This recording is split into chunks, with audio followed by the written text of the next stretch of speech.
Are we doing a competition? Let's play a tune. Come on, Carl, you can't be bothered. Right, okay, we're going to scrap this and you're going to work Mondays again.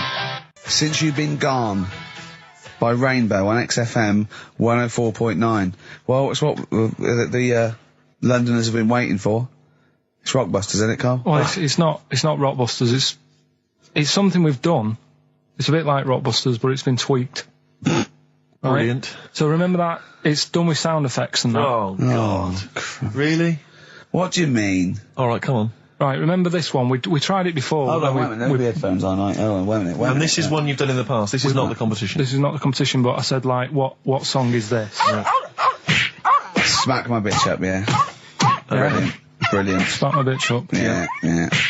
Right. So it's kind of that, but rather than just doing songs, it's that film or song sounds good. You know, when you do these things, you can't do them in the week. You've got to do them either Saturdays or Mondays. Yeah, I do, yeah. Well, I'm going to check on that, because that really annoys me. Because it's been done, so it doesn't really, you don't have to worry about it when it gets done, that, do you? Because it's done, so. Well, yeah, but I don't want you taking time out of things you should be doing at work. You're already weaseling way out. XFM's going down the tube, and you're taking the piss left, right and centre. Right, so here's this week's little grab. That film or song sounds good, so what is it? Come here.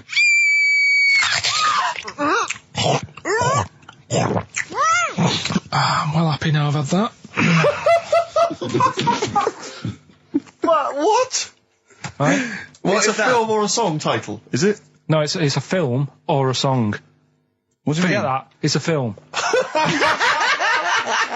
What are you talking about? That must have taken you 3 minutes. I not on a Tuesday, though, because that's cut into precious time. Have you seen how long a trial takes him? About 30 minutes. And Sorry, do one a week. let's just concentrate for a second. Okay, right. This is a film, This is a film title. The title of a film.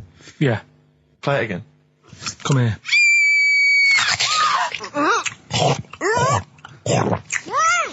I'm well happy now I've had that. Right? Oh, dearie me. Dearie me. 3 months they've waited for that. 3 months for that. Shite. Do you want to say what the prices are? Oh, I can do. I'll tell you, there's good news and there's bad. I don't know, I think maybe this is what people think of Carl's quizzes. This is the respect they show us. Because you know that the various companies, they'll send you product which you can include in competitions. It's a promotional tool. Yeah. They've sent us I'm Alan Partridge, Series 2, and Fawlty Towers, the complete series. Brilliant. On VHS. I mean, who's got a video player anymore, Carl? It's for losers and the working classes. Yeah, for up north. They still sell them up north, I think. Thankfully. In market stalls. It's been redeemed. I mean, I wonder how we got hold of that. Yeah. Yeah, The Office Series 2 on DVD. That was a nightmare, getting hold of that one. The best album in the world ever. It's got stuff on there. Super Furry Animals is on there. Supergrass. Gold Frap.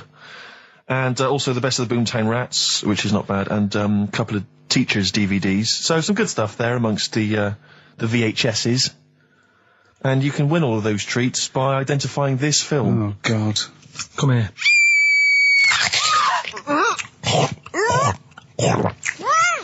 I'm well happy now I've had that. Email only, we don't want to actually speak to you. ricky.gervais@xfm.co.uk. I'm sorry if that's brought you down, it's made us feel Can I bad. just say something? What's the phone number, Carl? 08700 800 1234. 08700 800 1234. Call up for no reason, because I want Carl to answer the phone. He hates doing it. So call up and talk to Carl. Ask him anything you want, just talk to him. Okay? Right, answer the phone, they're going mad. Big Sir on XFM 104.9. He's so annoyed that you have to answer all those calls. Why did you like it? We're wasting time, aren't we? That's your listenership. No. They want to speak to you. No, that's nice and everything that people call up. Yeah. But we should be concentrating on what we're doing. Yeah, well, I do this show to annoy you. I don't do it for the money, or the kudos, or the awards. Do you know what I mean? I do it so you have to be here and do what I say for 2 hours, because you're getting away with murder here in the week. I don't like seeing that. I don't like injustice in the world. I try and fight it wherever I can. So I do it to annoy... It's good of you, Rick. Thanks for doing that, mate. Yeah. It's interesting, though, that you're passionate about fighting injustice, but you focus specifically on Carl at XFM. One of the world's lesser crimes. Being a little bald mank twat. Exactly. I know, yeah, but nonetheless, it is a crime. Look at it, look. All right, XFM 104.9, Ricky Gervais, Steve Merchant, Karl Pilkington, not here. It's the best of. You've been voting in all week, sending your emails. So here's the clips that you wanted. And just remembered recently, actually, I was on a train coming back from hometown Bristol. And I was on the train, and this girl walks on, good-looking girl. I thought, hey, a largely empty carriage. I'm thinking, my luck's in. You know, because I take every opportunity, Carl. That's the thing about me. You know, I don't choose. She was a good-looking girl. She sat down. I thought, she sat down right near me. I thought, brilliant. As this guy comes up behind her, and says, I think it's probably a boyfriend or something, sits down next to her. And I listened in on the conversation, you know, obviously, because I'm pretending to read. It was very clever. I read the same page for hours. So I was pretending to listen. I was listening, but pretending to read. And I realised that it's not her boyfriend or anything. It's just some guy she's met on the platform. And I'm thinking, brilliant. If she's the kind of girl who's just going to start talking to someone, you know, on a platform, on a train, brilliant. I'm going to be in here. Because he was only going one stop. So I'm thinking, what's the worst that can happen? He'll nick off. You know, I'll get chatting to her. You know, and who knows? I could join the... is there a train equivalent? Foot High Club. The Foot High Club, brilliant. And so I'm excited, you know, I'm listening in. And it turns out that they're both kind of graduates who've just finished university, or they're coming to the finals or something. And they're chatting away, you know, and he's making a couple of witticisms, you know, and she's kind of tittering at his jokes. I'm thinking, well, I'll tell you this, if she's laughing at this kind of material, I am going to blow her away, you know, with my kind of anecdotes and wry observations, you know. Yeah. It was weak stuff, I got to be honest. Really? He was coming out with nothing. He was running on empty, as far as I'm concerned. Yeah. And she was loving it. So I'm thinking, brilliant, I'm going to be right in here. And then they get moving on to higher brow things, you know, and I think she was going to study kind of Marxism or something like that, or communism, something. And she was asking him, you know, by way of conversation, she was asking him what he knew about Marxism, you know. And he was fumbling for his vague knowledge of it that he had in his life. And I'm just sat there thinking, yeah, come on, love, in any given capitalist environment, the proletariat will revolt against their oppression by the bourgeoisie, and after a brief period of socialist rule, emerges a classist society governed by community cooperation. Well, if that sort of talk wouldn't get a woman hot, I don't know what you'd use. If Marx and Engels is not going to get a woman sweaty down below, then nothing is. So my name is You're not just Steve biding your time. Exactly. I'm just going to go in for the kill any minute. Yeah. So anyway, it comes to his stop, right? He gets up. I'm thinking, this is a piece of cake. And he gets off, and off he goes. He walks off. And I'm thinking, brilliant. And I thought, I'll wait till the train's pulled away. I'm not going to leap in straight away. No. And he comes back on the carriage. And I'm thinking, hang on a minute. He goes, listen, do you mind if I give you my email address? Right? And if you want to get in touch, email me. I'm thinking, come on, you loser. Get off now. Save your face, please, before it's too much. And she accepts the email address because she obviously doesn't want to hurt his feelings, whatever. I'm thinking, fair enough. She's a good woman. I'm liking her. I'm loving her. I'm thinking, that's my kind of girl. So anyway, he gets off. I'm sat there, the train pulls away. I'm thinking, yeah, I'll wait a few minutes, you know, I'll just, you know, give it some time. Her phone rings. It's her friend on the phone. And she starts saying, and I was listening in, and she was going, yeah, just met a guy on the train. I'm thinking, yeah, that's true enough. She goes, yeah, he was a good-looking guy. I thought, you're having a laugh, love. To be honest. Because I was looking at him, and she said to her friend, he looks a bit like tennis player Boris Becker. I thought, you should be so lucky, frankly, because I saw him. He had awful facial hair, if that's what makes him look like Boris Becker. Terrible little goatee beard. It was laughable. I thought, I don't know. And then she goes the thing, and she's like, yeah, I met him, we got chatting and stuff, you know. And she was going, it's not often that you meet someone, you know, generally in life, who's, you know, kind of thoughtful and intelligent and funny. I thought to myself, I'm not even going to waste my time with you, love. Frankly, if that's what you thought of him. You just walked away. And I'll be honest with you, I didn't even bother talking to her. No, you were just didn't even waste my time with her. If she thinks that bloke is not only great looking, but funny and intelligent, and she got on well, and he was polite, and it was a chance meeting, and he thought, and she thought that you were like a freaky looking dork who didn't even have the nerve to speak. That is what she thinks, then I don't want to know her. I couldn't. You walked away, and good luck to you. And I have my dignity intact. Yes, and she's nothing. No, I stayed up and watched. There was a thing on about Dracula. Right. What, Dracula? And I found a flaw in it. Go on. Not the fact that he's the living dead and and drinks blood to stay alive, and he doesn't reflect. And he can turn into a bat. Well, and you can go on. The mirror thing. You can't look in mirrors, can he? Well, he can look in mirrors, but he can't see himself in a mirror. Yeah. That still doesn't work. Go on. It doesn't work at all, Carl. It doesn't work. Go on. No. Well, centre parting's always really neat. His centre parting's always really How does he do it if he can't look in the mirror? Blood on the floor or something it was called. Rubbish. I love the flaw in the Dracula film is that his centre parting's too neat. How did he do it without a mirror? Oh. Was it a documentary about Dracula? No, there was the real Dracula. Yeah, the real Dracula. It's just a film. It had blood on the floor or something. It's called. Yeah. It's rubbish. We had a little lunch yesterday, didn't we? We did indeed. That was a nightmare. Yeah. I hate going out with you two. I was explaining to Karl, right? I like to excite Karl's imagination, right? And if it involves chimps or monkeys, all the better. Brains he likes, parts of the body, deformity. You know, I know where to, you know, what buttons to push. And I told him about this thing. I don't know if any of you out there know about this, but there's an experiment they did in the 50s, a clinical psychology experiment where there's your two hemispheres of the brain, okay? They're joined by a thing called the corpus callosum, right? Which is just a little flap of skin, like a little scarlet lead that joins your two hemispheres. And what they did, they cut that in half, and they thought it was a cure for schizophrenia, but what it turned out to be, or epilepsy, I think, I can't remember, was that your two sides of your brains didn't function together. You couldn't get information. I was telling Karl all this thing, and one of the things I told him was that they did it on a monkey, and it fought itself over a nut. Like its right arm was connected, you know, by its left lobe of the brain, and it was fighting over itself. And Karl went, instead of like thinking this is amazing experiment, he went, would it have been happy if you'd given it two nuts? Yeah, I know. Well, you started off by explaining it, and I remember you mentioned, because I was watching the two of you as you were describing it to me, you said, of course, one side of the brain deals with symbolism, and as you said the word symbolism, I noticed Karl drift away from looking at you, pick up his mobile phone, and start pressing buttons randomly.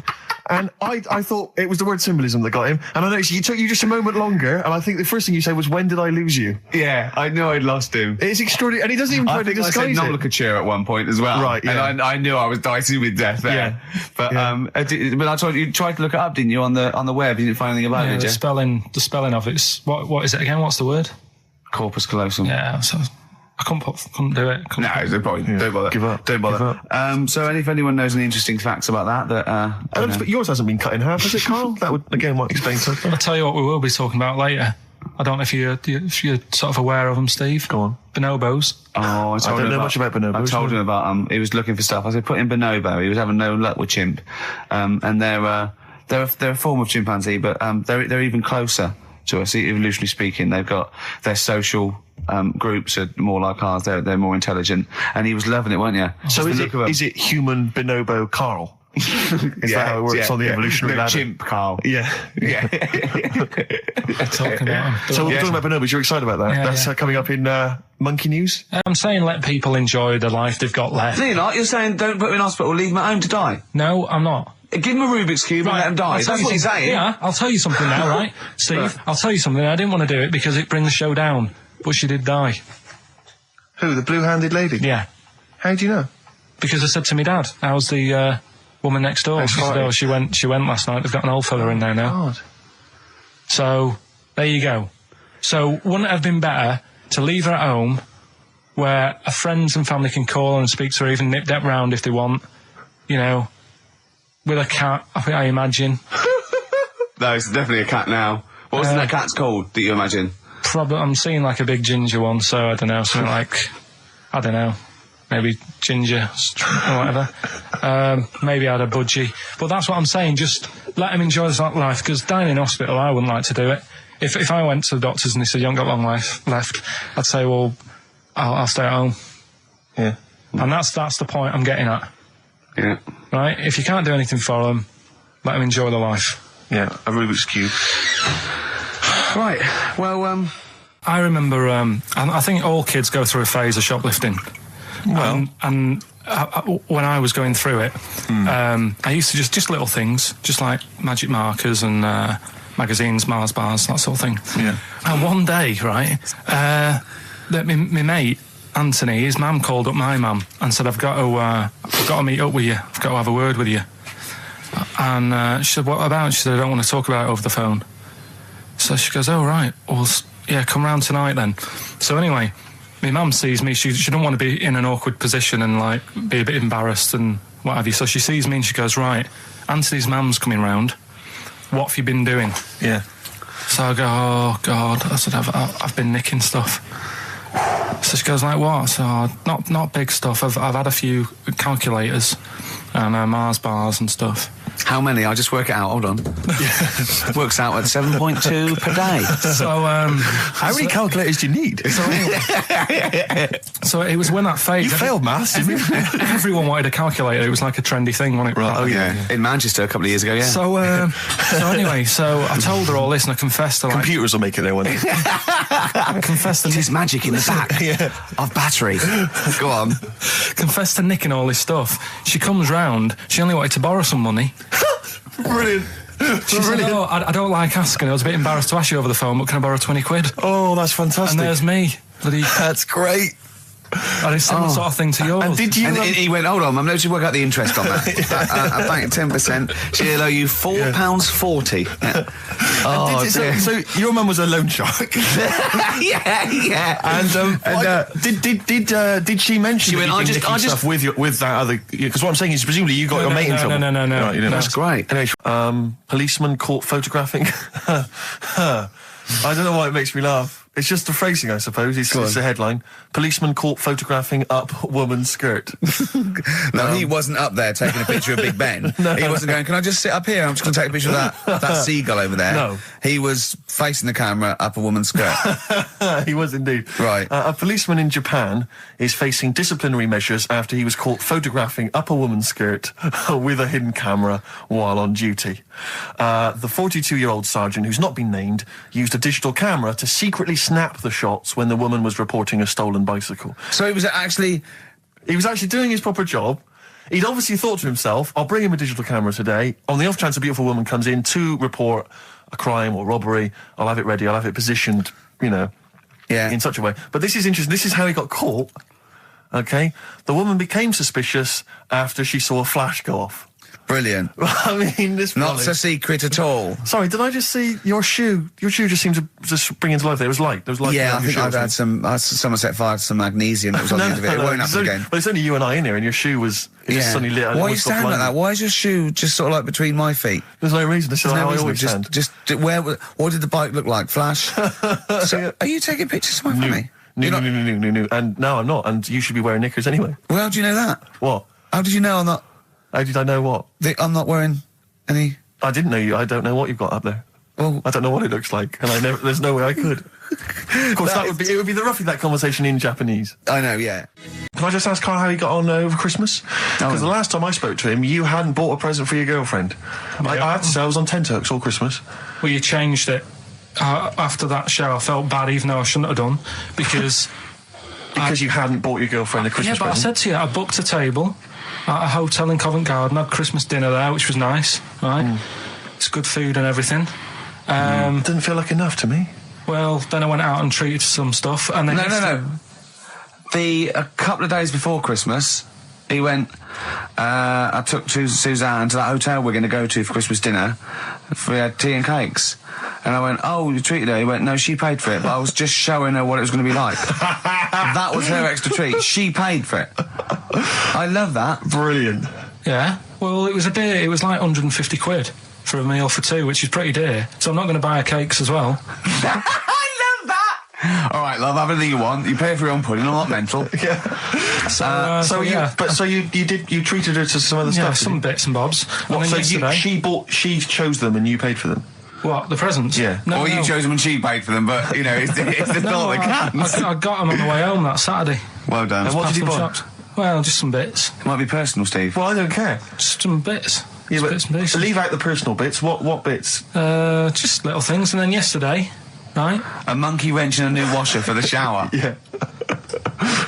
Some recordable CDs that you need for your job. Oh, dear. Now, when you gave those presents to her, did her face light up? Right. I don't want to tell you what they were, right? But she wasn't that impressed.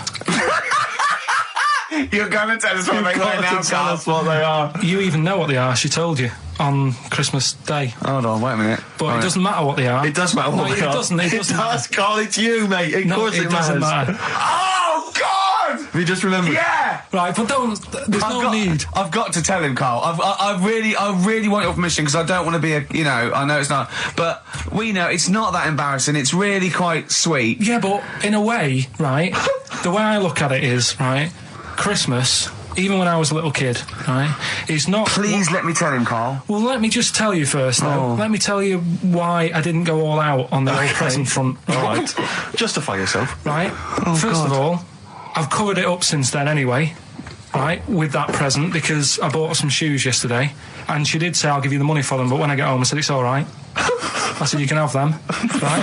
So not only did I buy her some food on Christmas Day, I got her shoes. She's probably had a And they feel like a horse. Yeah. It's sort of like, there you go, there's your shoes, there's your food, right, bed down, see you later. Yeah, but what I'm saying is she's done... fed and clothed. Yeah, did you comb her hair? She's done well this year, right? So... The thing She's done well this year. It's like you're a single parent living on a council estate with a smack problem, and you still managed to buy them some Lego. When I was a kid, it wasn't about what you got. I remember one year when I was about 8. Right? It's going to make me cry, isn't it, this? No, it's not. I'm just saying the way it is, right? I woke up at about 4 in the morning.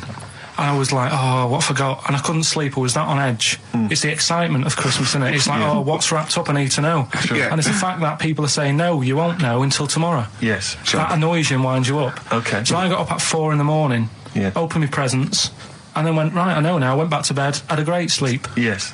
Right? So it's nothing to do with the excitement of what you get. It's the excitement of not knowing what you've got. And then what happened when you got up to go down with the presents? What you're saying to me is that you could wrap up a brick because the thrill of Christmas is in hoping and being excited about what it is, not the actual gift itself. Yeah. Is that what you did? Did she get a brick? No, let me tell you now what he got. He got her a present, right? And she said, she came. I said, yeah, he got me. It was an industrial-sized packet of condoms. It was a joke gift. No, it wasn't a joke. It wasn't even a joke. I went home that Saturday after the year, past Boots, thought, might have something in here. They were on, like, some value. Right, you passed the Were makeup. they used? The makeup, you passed all the other... Past the makeup, stuff. past the lovely vanity cases. Yeah, the foot spas. Exactly. Yeah. Hold on. How much are these, love, for 100? $4.99. Yeah. Do I get them reduced if I buy in bulk? So how many did you buy? What was it? I don't know, probably about 100. Right, okay. And is she allowed to use those with anyone? Did you wrap them? Can she just go out and have a wild time? Well, you don't need to wrap. They're already wrapped, aren't they? Oh. And then what did she say when she opened them? No, wait. Carl, what did she say? Right, play a record and we'll come back to this. Go on. This fella goes to the doctors, right? Oh, right, okay. Right, if this isn't any way apocryphal, stupid, illogical, impossible, right, you are never, ever speaking again on radio. So make sure this is at least possible. I'll tell you what, I'll even give you improbable but possible. So if anything that breaks the laws of the universe or logic, okay, that's all you have to avoid. On you go. Right, so this fella, right, he goes to the doctors because he's got earache. Right, okay, if a chimp's living in his brain... Go on. So he's got earache, he's sat in the waiting room and his ear's all bunged up and it's hurting a lot and what have you. So the doctor comes out and he goes, right? And because his ear's all bunged up, he doesn't hear it that well, right? So he thinks it must have been me, right? So he wanders in. Keep going. Anyway, I'm going to hate this. I can just feel it in my bones. Steve, I'm going to let you take over. Okay, let's hear it. So the doctor says, sit yourself down there, right? So he sits himself down. He goes, right, take your pants off, right? So he's thinking that's a bit odd. Anyway, he heard that though. He apparently he took his tackle off. The doctor did some operation. What, there in the waiting room? No, in his office. In his office, yeah. What? Wait. So he removed what? His genitals? Yeah. In his office. Why, Carl? Because he hadn't called him in. Oh, he'd called in the bloke who wanted his testicles taken off, and he didn't do it. What? So the doctor went out and said, Mr. Jones, who's here to whip off your cock and balls just here and now, right? Bloke comes in, didn't it? It must have been me. So the bloke who wanted his balls taken off didn't say, I think he said me. So he didn't interrupt then. So the bloke goes in, he starts taking his testicles off, and he doesn't say, I'm here for me ears. What are you doing with that? I'm here for me ears. What are you doing with that? Right, there was this. This is what it's like about getting presents and stuff, right? With my mum and dad. Go on. My mate Colin, right? Colin Mackin? No, Colin Bailey. Oh, right? yeah. He had a little Sinclair Spectrum, right? Computer, which was like the thing to have at that time, right? Yeah. You used to always go round to his house. The deal was... Not the one you had to play through the window because you weren't allowed to. No, that's another lad. Oh, right? yeah. This is a different lad. And the deal was, he came to our house, and my mum gave him a pie. And then I'd go round to his, and I'd stay there for a few hours playing, Hungry Horace and stuff like that on it. Right? Now, my mum and dad knew that I really wanted one of these computers, right? So I waited about a year. Came round to Christmas Day. I thought, I reckon might have one. Turned out they bought me the wrong one. They bought me a ZX81 instead of a Spectrum, right? And Christmas Day, I'm there trying to load the games up. It's not working. I'm thinking, what's wrong, right? And the thing with me, when I was a kid, I used to get quite sort of agitated. This is the moment, right? I found out that it needed a RAM pack to make it work, right? Looking in the thing and it's saying, and make sure you put your RAM pack in the back. And I was like, oh, where's the RAM pack? And my dad's going, I don't know, I've got you the main bit. That's it. So I was that wound up, I just was sick, right? Just sick. I didn't feel sick or anything, I just was like, oh God, went to the sink, just sick. Because I was that on edge about it. I said, come on, we've got to get one. And my dad's like, Tandy's shut, we're not gonna get anything today. Ruined again, Christmas Day. That was after the year when my train set got blown up by our kid. The following year, no RAM pack. And now you ask me, why don't I get good presents? He's scarred. He just I'm gonna die. Honestly, I'm gonna die. He's just clean sick. Yeah. There's no RAM pack. What? Did you get to the bottom of it? Why wasn't there a RAM pack? You have to buy them separate. Oh, okay. What do you mean I can't play Frogger? Oh no. So, Why have you got a headache? You got a headache? Just a bit stressful because the moves on this week. Are you moving house? Oh, by the way, the XFM listeners came round to my house and bought the futon and table. Did they? Were they happy with it? Quite normal. They were well happy. Yeah. Couldn't believe the luck with it. What do you mean quite normal? What do you mean quite normal? Well, it's always a bit scared, isn't it, getting people round. I imagine they were scared. No. And were they excited to see you? Could you tell that they were pretty pleased to see you? No, I don't think so. I mean... You're Karl Pilkington. Yeah, but the fellas sort of... they brought the whole family round, which was a bit odd. Well, it's not often they get the chance to visit a living creek. Anyway, they were nice. And you're moving now, yeah? He said he phoned me up today. It was absolutely tipping it down. Right? He had to cycle in, right? Because he said, because of the move, he doesn't want to leave his bike round there. Right? And he said, and Suzanne, I can't say this in case he's listening, can I? He won't know. He said Suzanne's hired the oldest removal man in London. You should hear him. And the thing is, right, we booked him because everyone else happened to be booked out, but this fella's free, right? So he called up this morning. I've never spoke to him, but he was on the phone. He sounded about 90. Yeah. Can't think that he's going to have to do all the work. And the thing is, right, it seems to be all he wanted some Werther originals. Yeah, right, listen, it seemed to be cheap because it's £50 an hour. But how long is it going to take him? Yeah. Oh, that's genius. When's the move on then? When's the... he's coming round. He came round today to bring some empty boxes, and he was struggling with them.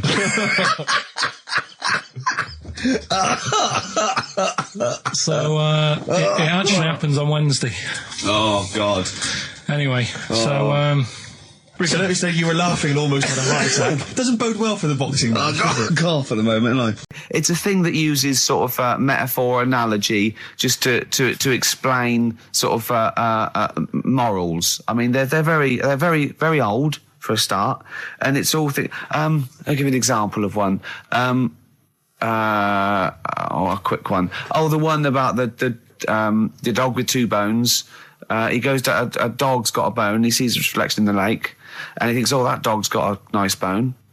I'll have that." And as he goes to get that one in the reflection, he drops the one he's got, and that's one about I think I was told one when I was younger. Go on. I think it was one.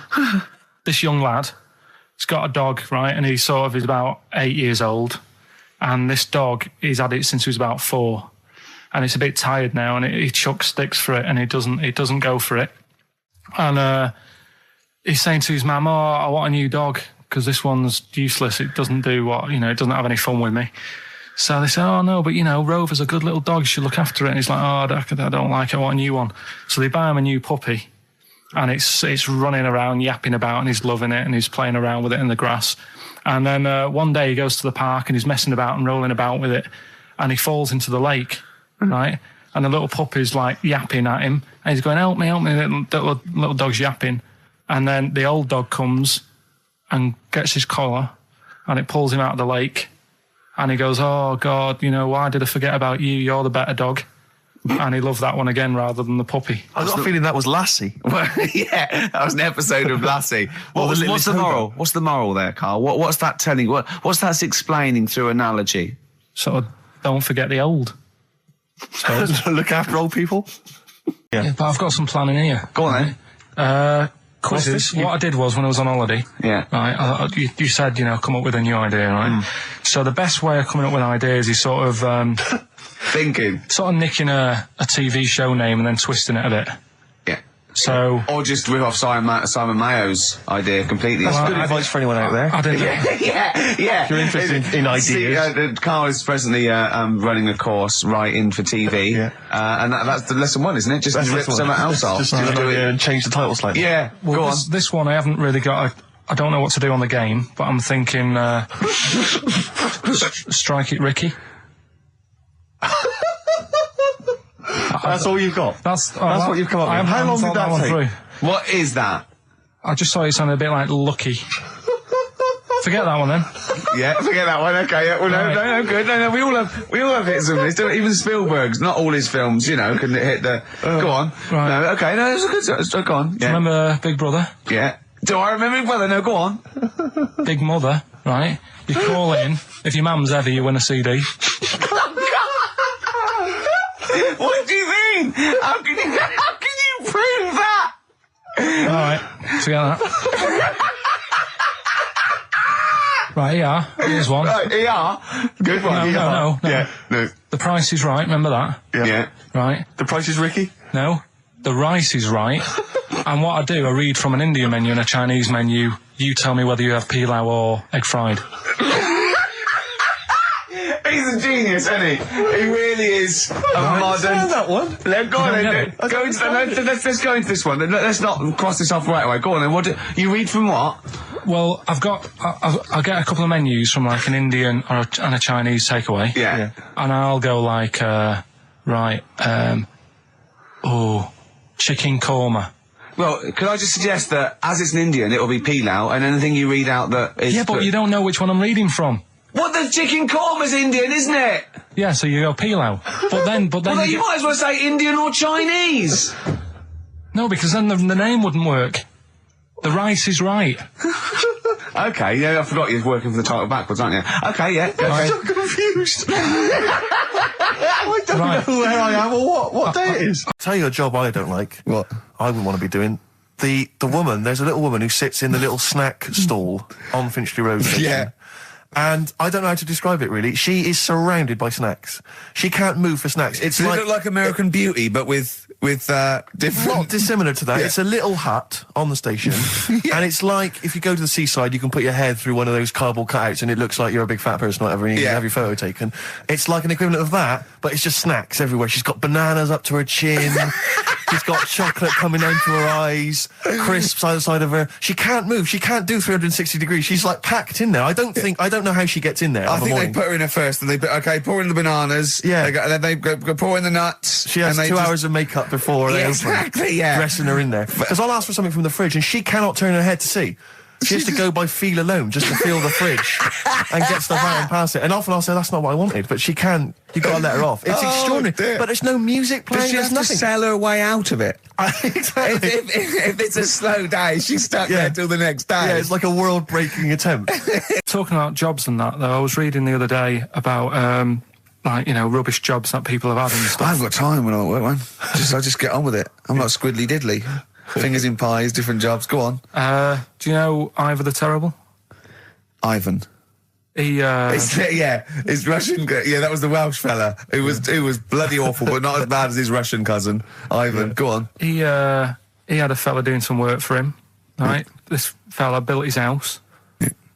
After it was done, right, the terrible fella was like, fella Ivan. He was going, "Oh, it's brilliant. You've done a good job there. Yeah. I don't want you to build another one like that." Took his eyes out. Just stopped him making an house like that. Yeah. Blimey. That's bad, isn't it? Why didn't he take away his trowel? Then he could have seen, but he couldn't have built a house without a trowel. You can't build a house without a trowel. Yeah. I suppose he probably later thought that once he'd been nicknamed Ivan the Terrible. Yeah. He thought, why? Because you gouge people's eyes out. Yeah, but I didn't want to build another house. I know, but take his trowel away. What would I have been then? Ivan the Crafty at most. Exactly, yeah. Ivan the Jealous, Ivan the spoilt brat. But gouge someone's eyes. That is bloody terrible. I'm surprised you're not called Ivan the... Do you know what I mean? You're going to get down in history like with Vlad the Impaler. Yeah. He's mainly remembered for impaling people. Yeah, he did a lot of other stuff. Did a load of great charity work he did. The impaling is the thing that's really gone down in history. When were you reading about Ivan the Terrible? No, it's just or Ivor the Terrible is the thing you remembered from this informative article? No, it was just little bits like that. Talking about him, there was a thing about someone who worked for that fella who painted the ceiling. Sistine Chapel? Yeah. There was a thing, a woman who worked for him in his house. And I love how you assimilate information when it's just bordering on the academic or just the interesting and true. It's wonderful. Ivor the Terrible gouged someone's eyes out 'cause built him an house. That fella who painted that ceiling had a woman work for him. Imagine if you wrote that down in an essay. Imagine if you wrote that in a school essay.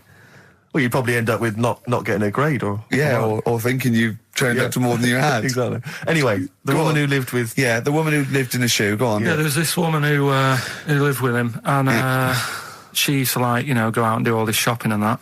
Yeah.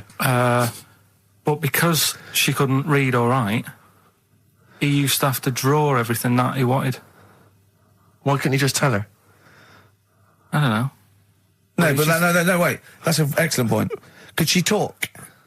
Yeah, but if it's a big list and that, loads of different coloured paints. But why couldn't she draw on a piece of paper? Why did he have to do it? Because he's a better drawer, isn't he? I'm not sure. I just am. Crazy beat there on XFM 104.9. Right, we're going to do Educating Ricky instead of Rockbusters. Incidentally, on the subject of Rockbusters, we've just an email from Phil. He says, I could do with this week's rather shoddy array of prizes, as I'm doing a car boot sale tomorrow and need a bit more tact to fill the table. We might as well do it anyway. Yeah. But Educating Ricky, it was a feature. Well, actually, about a year ago, I started a feature called Educating Karl, because we found out he had 1 E at O level at history. And I'd educate him on things like Rasputin, things that I thought he'd be interested in, Winston Churchill, some of the greats, some scientific facts. And then I said, it's your turn. And he started telling me about people born without legs. Some people have got a funny eye. There's a woman whose tongue's longer than her arm. And really, turning the screw on education. Yeah. So I don't know what he's got for me today. Maybe a dog born a cat. Let's have a look. We've done that one. We've done that. Is there, because often we should point out there's sometimes a crossover between Educating Ricky and Cheeky Freak of the Week, just in terms of subject matter. Yeah, so we've done Cheeky Freak of the Week. We've done all the freaks. What have we done with the Freak of the Week? There's a dog. There was a woman that had the back legs of a dog. What was last week? It was the girl who was born with 4 eyes, 2 mouths, and 3 legs. Sure. You weren't that impressed. I thought if we've got to that and it's not impressing you. We are a tough audience. Let's spin it. Let's move on. Is there a jingle for Educating Ricky? Educating Ricky. Oh God. You've told me Educating Ricky. Very similar to some of the other jingles I've done. Yeah. Well, they're made by the same people. Yeah. Right, okay, it's just, Educating Ricky is just stuff that I learn in the week, and I think that's interesting. I keep it up here, and then I share it with you, right? And, Some interesting stuff. One of them, right? Mount Everest. Go on. I need more. Right, well, there's a problem. Yeah. Because people are leaving rubbish up there and that. And, like, people, whoever owns it is saying,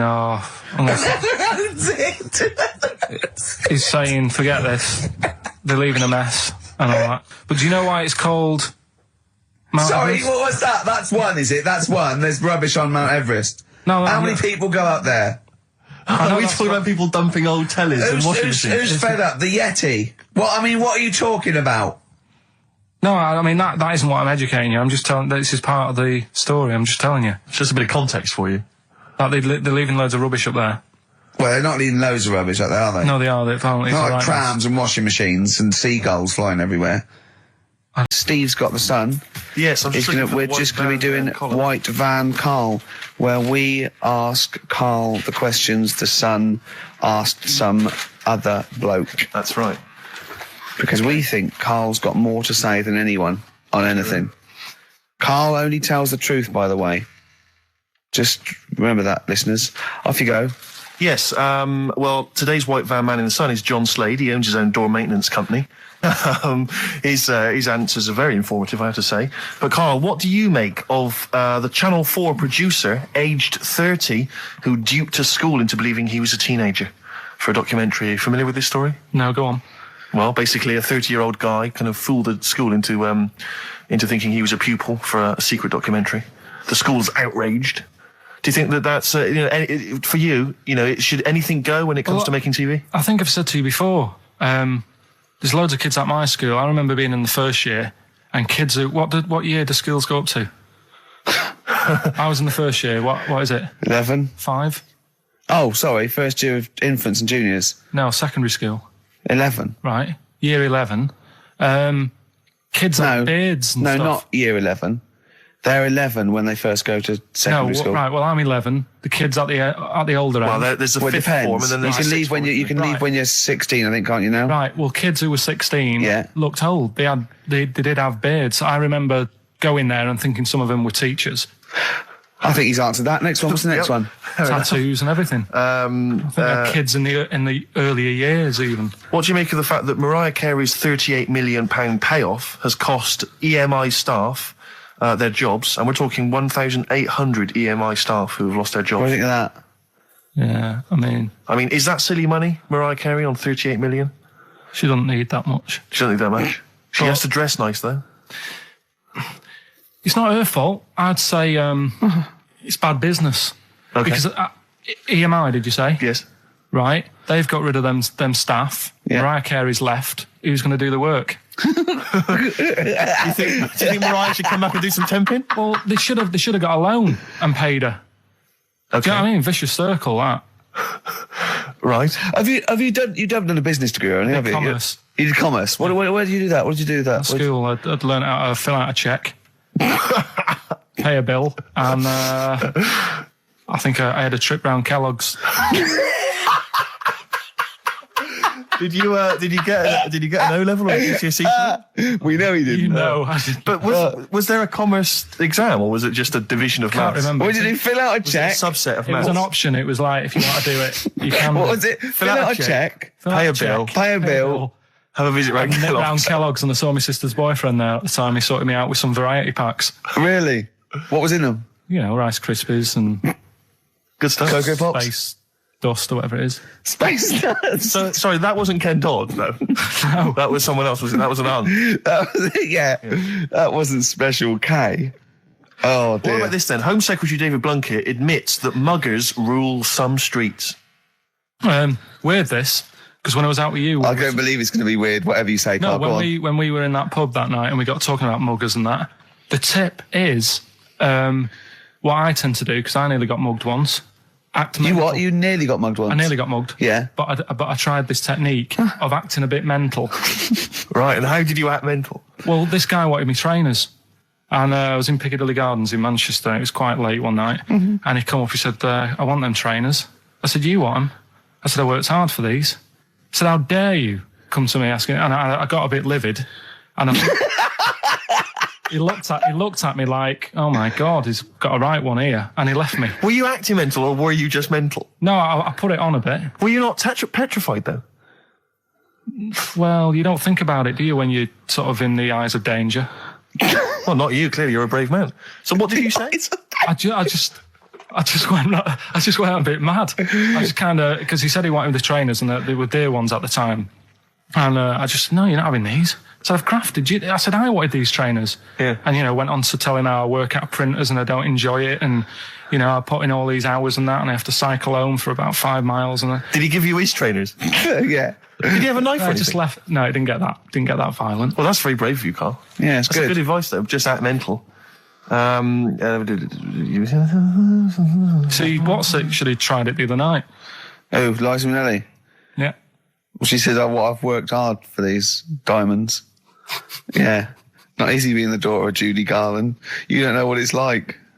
You know a lot about paying bills and writing out checks. Yeah. Tell us about Kellogg's. What was it like? What was in the factory? Was it just like squashing bits of corn? Pretty boring, really. Just loads of conveyor belts, boxes of cornflakes everywhere. Just what you imagine. Yeah. So is it more, this is where you might be working?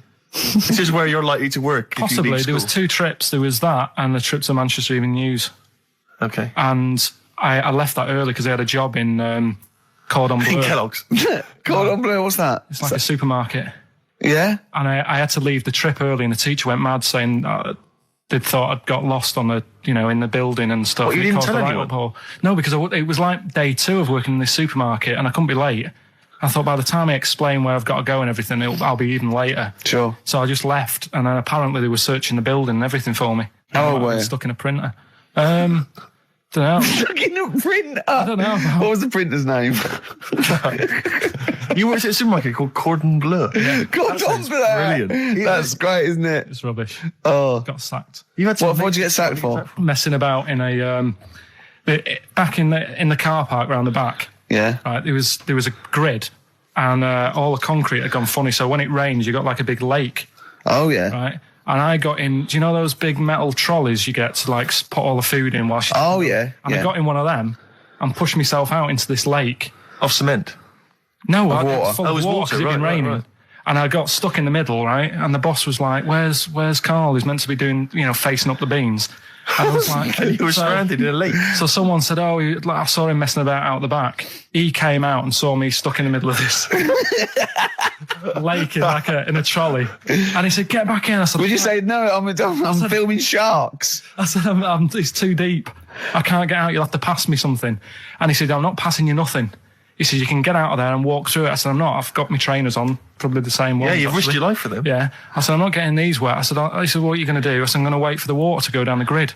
He said, "The grid's blocked. Now get out or you're sacked." I said, "Well, I'm not getting out." He said, "Right, you're sacked." Right, well, it's time for White Van Man, which is where we ask Carl the questions that the Sun asks someone else. Exactly. It's an article in there where they ask them, typical man on the street, the big questions of the day, gives them their platform to the nation, and we think this is just too good to let out because we only care about one person's opinion in the country now. That's true enough. He's the K-man, and there he is. There he is. Right. What do you make of New York's ex-police chief saying we need more bobbies on the beat? He's come over here. He's the guy that sorted out crime in New York City. He's come over. He said you're going all over the place here. You need more bobbies on the beat, more policemen, a visible police presence. There was something last week about some copper in London who was sat on a bench. And he was asleep or something. Oh, yeah. And people were like outraged because he should be looking after, England's people, not nodding off on a park bench. Which is a bit daft because they were shouting he should be looking after England's people. Was this the 16th century you went back to? What do you mean he should be looking after England's people? Wherever he was, if he was in like a park somewhere, they were really annoyed because he was asleep. But sure. He was probably undercover. No, but the thing is, if there would have been any trouble, I'm sure he would have woke up. Yeah. If there was any if someone needed help and he screamed, he would have woke up. So I don't know why they were having a go at him. Yeah. And he might not have been there at all. So, it was, so yeah. He probably have his radio turned on, didn't he? Yeah. Listening to Heart. So you're not concerned then that there's not, the crime's going up? I think there's enough. I see quite a lot of them whizzing around. Okay. You're happy then? Yeah. As long as you're happy, Carl. So you don't think it's too much crime? No. Just the right amount of crime? Yeah. What about the fact that new gambling laws give Blackpool the green light to become a British Las Vegas? What do you make of that? Are you a gambler? Little bit when I go on holiday, like going in the arcade and having a little flutter. Sure. What's your favourite? I have a go on the fruit machines. Yeah. There's a good one called The Simpsons. Right. Is that your favourite? Yeah, it's quite good. Is that a tie-in with the TV show The Simpsons? Yeah. Okay. Will he make Blackpool the next Vegas? I don't think so. No, not Can't do see I. it happening. No. You been to Blackpool? Yeah. What was it? Was anything? It's a bit rank. Is it? It is a bit rough. Okay. Needs a lot of work doing on it. Yeah. No, that won't happen. Okay. And you're not worried about this encouraging gambling, generally? Gambling's not a vice you're concerned about? If you're a gambler, you're a gambler. Do you know what I mean? If Blackpool isn't done up, they'll go somewhere else to have a flutter. Sure. So it's not going to make any difference. Okay. No. Well, it's time. Whoa. Go on. That time, isn't it? Yeah. Play the jingle. And it was just sort of, you could tell that she was clearly probably desperate for crack or a latest fix of smack. So she was literally, the normal etiquette of prostitution, that they hang around, they show some thigh. I've seen this in films. Will ya? Yeah, exactly. Yeah. Take you out for a meal, that sort of thing. That had sort of gone out of the window and she was just there, desperate, running around the streets. Did she go out of a window? Because that's another thing they sometimes do, specialist ones. But I was shocked because I've never been propositioned before like that. Really? In London. That's weird, isn't it? Carl, thoughts? I think you'd be sort of approached a lot because they tend to sort of go for people who look like they haven't got much chance. Sure. And I'm not being mean. No. I've known What do you you a long mean? time. Sorry, I'll let you go back to it. In what way aren't you being mean? By saying that No, Steve... Steve knows is a little bit odd looking. I don't think... Well... No, he does. Do you know Yeah, before... no, but it's not what he thinks of his looks. Yeah. It's what he thinks of you talking about his looks on... No, but it's like how you were talking before about, your eyes are bad.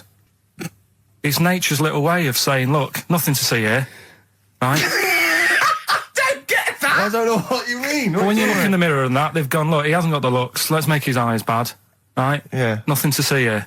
Yeah. That's what I'm saying, they're balancing it out, right? Yeah. And it's funny, right? Now we're on the topic. Sorry, right, Johnny Depp. No, listen, but... My chest is gonna burst at this moment. Whenever we go into this conversation, I always think to myself, Carl, do you know what you look like? I'm gonna burst. Seriously, can I be honest with you? You look like, if you've got like a balloon, a hot air balloon, right? Just a little balloon, like a party balloon. If you drew a little face on it, right, and inflated it about halfway, that's what you look like. Right, No, play a record. I don't want to get into this. It's too intense. Now you've got onto this. Let's just nip it in the bud now. I'll tell you something that I wasn't going to tell you because I think it was I don't want to hear it. I don't want to hear it. Right, it was on the tube. Right, well, I wasn't. Someone told me they were on the tube. Right, and the tube pulled into a station. Right, and one of the women saw the poster that's out at the moment with you and Rick on it. Right. Yeah. So this woman apparently goes, "Oh look, there's Ricky. Ricky's on the radio." Right. And the other woman goes, "Oh yeah, don't you listen to it?" So she goes, "Oh, I didn't know he was on the radio." And she goes, "Oh, I'm sorry, Steve. look at." Because he didn't sound this bad. She said, "Oh, look at that person he's with." So she goes, "Yeah." She said, "That's Steve." She said, I was sort of aware that he looked odd because Carl mentions it on the radio. Yeah. So it wasn't as much of a blow to me, but I can see how it was a bit of a shock to you. Yeah. So that's weird, isn't it? Yeah. And that isn't me sort of telling this woman to say anything. That was all happened without anybody else sort of bringing it on. Yeah. Do you know what I mean? Yeah. So... Was it... Sorry, you seem to be relishing this. Was it because of the little balloon story that made you... I honestly, Steve, I wouldn't have told you, but if you're going to start, having a pop... Yeah. Do you know what I mean? I can't just sit here and take it and that. No. I mean... all mates. Yeah, it's just... Yeah.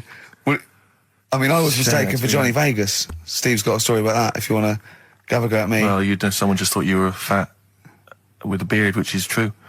Well, don't have a go at me, because he said you look... Well, you started it. No, I didn't. Yeah, I didn't. You were milking it. You were egging him on. I was laughing. You were egging him on. I sort of was. Yeah. But let's not, Oh, it's a good job you've got lots of good mates like Jonathan Ross you can go and hang out with. You don't need other friends, people who've helped you in your career. He's good. He's very complimentary. Peter, like sending sort of, I remember they made a chest of drawers out of 3 matchboxes. Yeah. For Barbie doll or something, or Action Man. Roll Over DJ by Jet on XFM 104.9. I'm Ricky Gervais, with me Steve Merchant and Karl Pilkington. All right, Karl? Yeah. Bit miserable today, Karl. Let me explain why. Go on. Steve, and to you, the listeners. Well, we came in to a big bunch of stuff. Dropped our fight. Was it Becky from Marks and Spencer? Just like lovely stuff. Food, presents for the cat, books, just, to Ricky and Steve. Ricky and Steve who do the show, right? Ricky Gervais and Steve Merchant. GQ presenters of the year. Creators of The Office, right? Award winning. Carl's looking over. I go, well, maybe, it's not for you, no. And then he told me why he's grumpy anyway. Go on. Do you know what XFM are giving everyone? How long have you been here? About 6 years. What are you getting for Christmas from XFM? 2 CDs. Is that of your choice, or do they choose them? There's a list of about 30. Right. Tell them what you chose. 30 CDs. I've gone for Kings of Leon album. Yeah. And the best of Bob Marley. Haven't we given them away in the past or something? Or you could have burnt them off, couldn't you? You could have done copies. Illegal, but you could have done that anytime you wanted. I don't think Bob Marley minds if you bootleg his CDs. It's out of order though, isn't it? It is bad. Although is that always the case? Has that always been the truth of all the time you've been here? No, it has been better than this. Yeah, although you do get paid quite well and you do have an easier time. Yeah, but don't give me the CDs then. If it was a milkman, you don't go, have 2 bottles of semi-skimmed. Happy Christmas. Yeah. That is a valid point. Do you know what I mean? Have you complained? Who is it who made this decision? There's no point. No point, is there? Why? Just no point. I don't like moaning anyway, just... Has it come from up top? Is it from the capital people? Just everyone. That's what everyone gets. Yeah. Yeah, but will Christian get 2 CDs for getting up at 4:30 every day for about 5 years? And keeping this station afloat. Probably. Yeah. So that's why I'm a bit fed up. What you listen to first, Marley or Leon? Well, you have a bit of Marley. I'll tell you what Marley's good for as well. You're going to have a little beach holiday, aren't you, over Christmas, going to Lanzarote? Listening to that on the beach, you'll realise how wise XFM are in the long run. You go, well, look, they could have given me 400 quid, right? Well, I'd have spent that. But this is, the legend lives on. That keeps on giving. So you're probably, you know what I mean? Think how much what you got to think of is how much all his great songs took, not only from the depth of his soul and, all his sort of angst and knowledge and love, and then all the studio time, the marketing, and they're just giving you one like that. They go, don't worry about that, Carl, he's have it. And you go, what? All the time we spent with Bob Marley and everything is there. You know, have it, Carl, have it, Carl. And Practice. Yeah, have that. Thanks, well done. Carry on. We're still going to pay you for the work. Yeah. That's just something on top. Here's a little piece of Bob, free. Yeah, so don't moan, it's extra. So, they didn't have to give you it at all. Play a record, you ungrateful little swine. Some people, like the homeless, aren't getting anything this Christmas. This is my favourite Elvis Costello track of all time. It's Alison. This wasn't on the list. Right. Elvis Costello, Alison on XFM 104.9. So, that's it. Well, maybe, I'll tell you what, a good idea, Carl, just beg. Just ask for other things. What do you want? What do you want for Christmas? You must have a big fan base out there willing to make you things. Maybe like a little, I don't know, gloves, pair of gloves. Just like a little woolly hat. If you want to send a necklace in for Suzanne, that'd be handy. Oh, yeah. That's what she wants. Is Suzanne listening today? No, she's out. Right, okay, this is the dilemma. Me and Steve, yesterday, were trying to convince Carl that it would be a good idea to buy Suzanne a Christmas present. Okay? Now, why aren't you going to buy her a Christmas present? Explain, Carl, why you don't think you should buy her a Christmas present. No, well, I've told her I'll get her one, but in the new year. We're going away on holiday and that, so there's no point taking stuff away.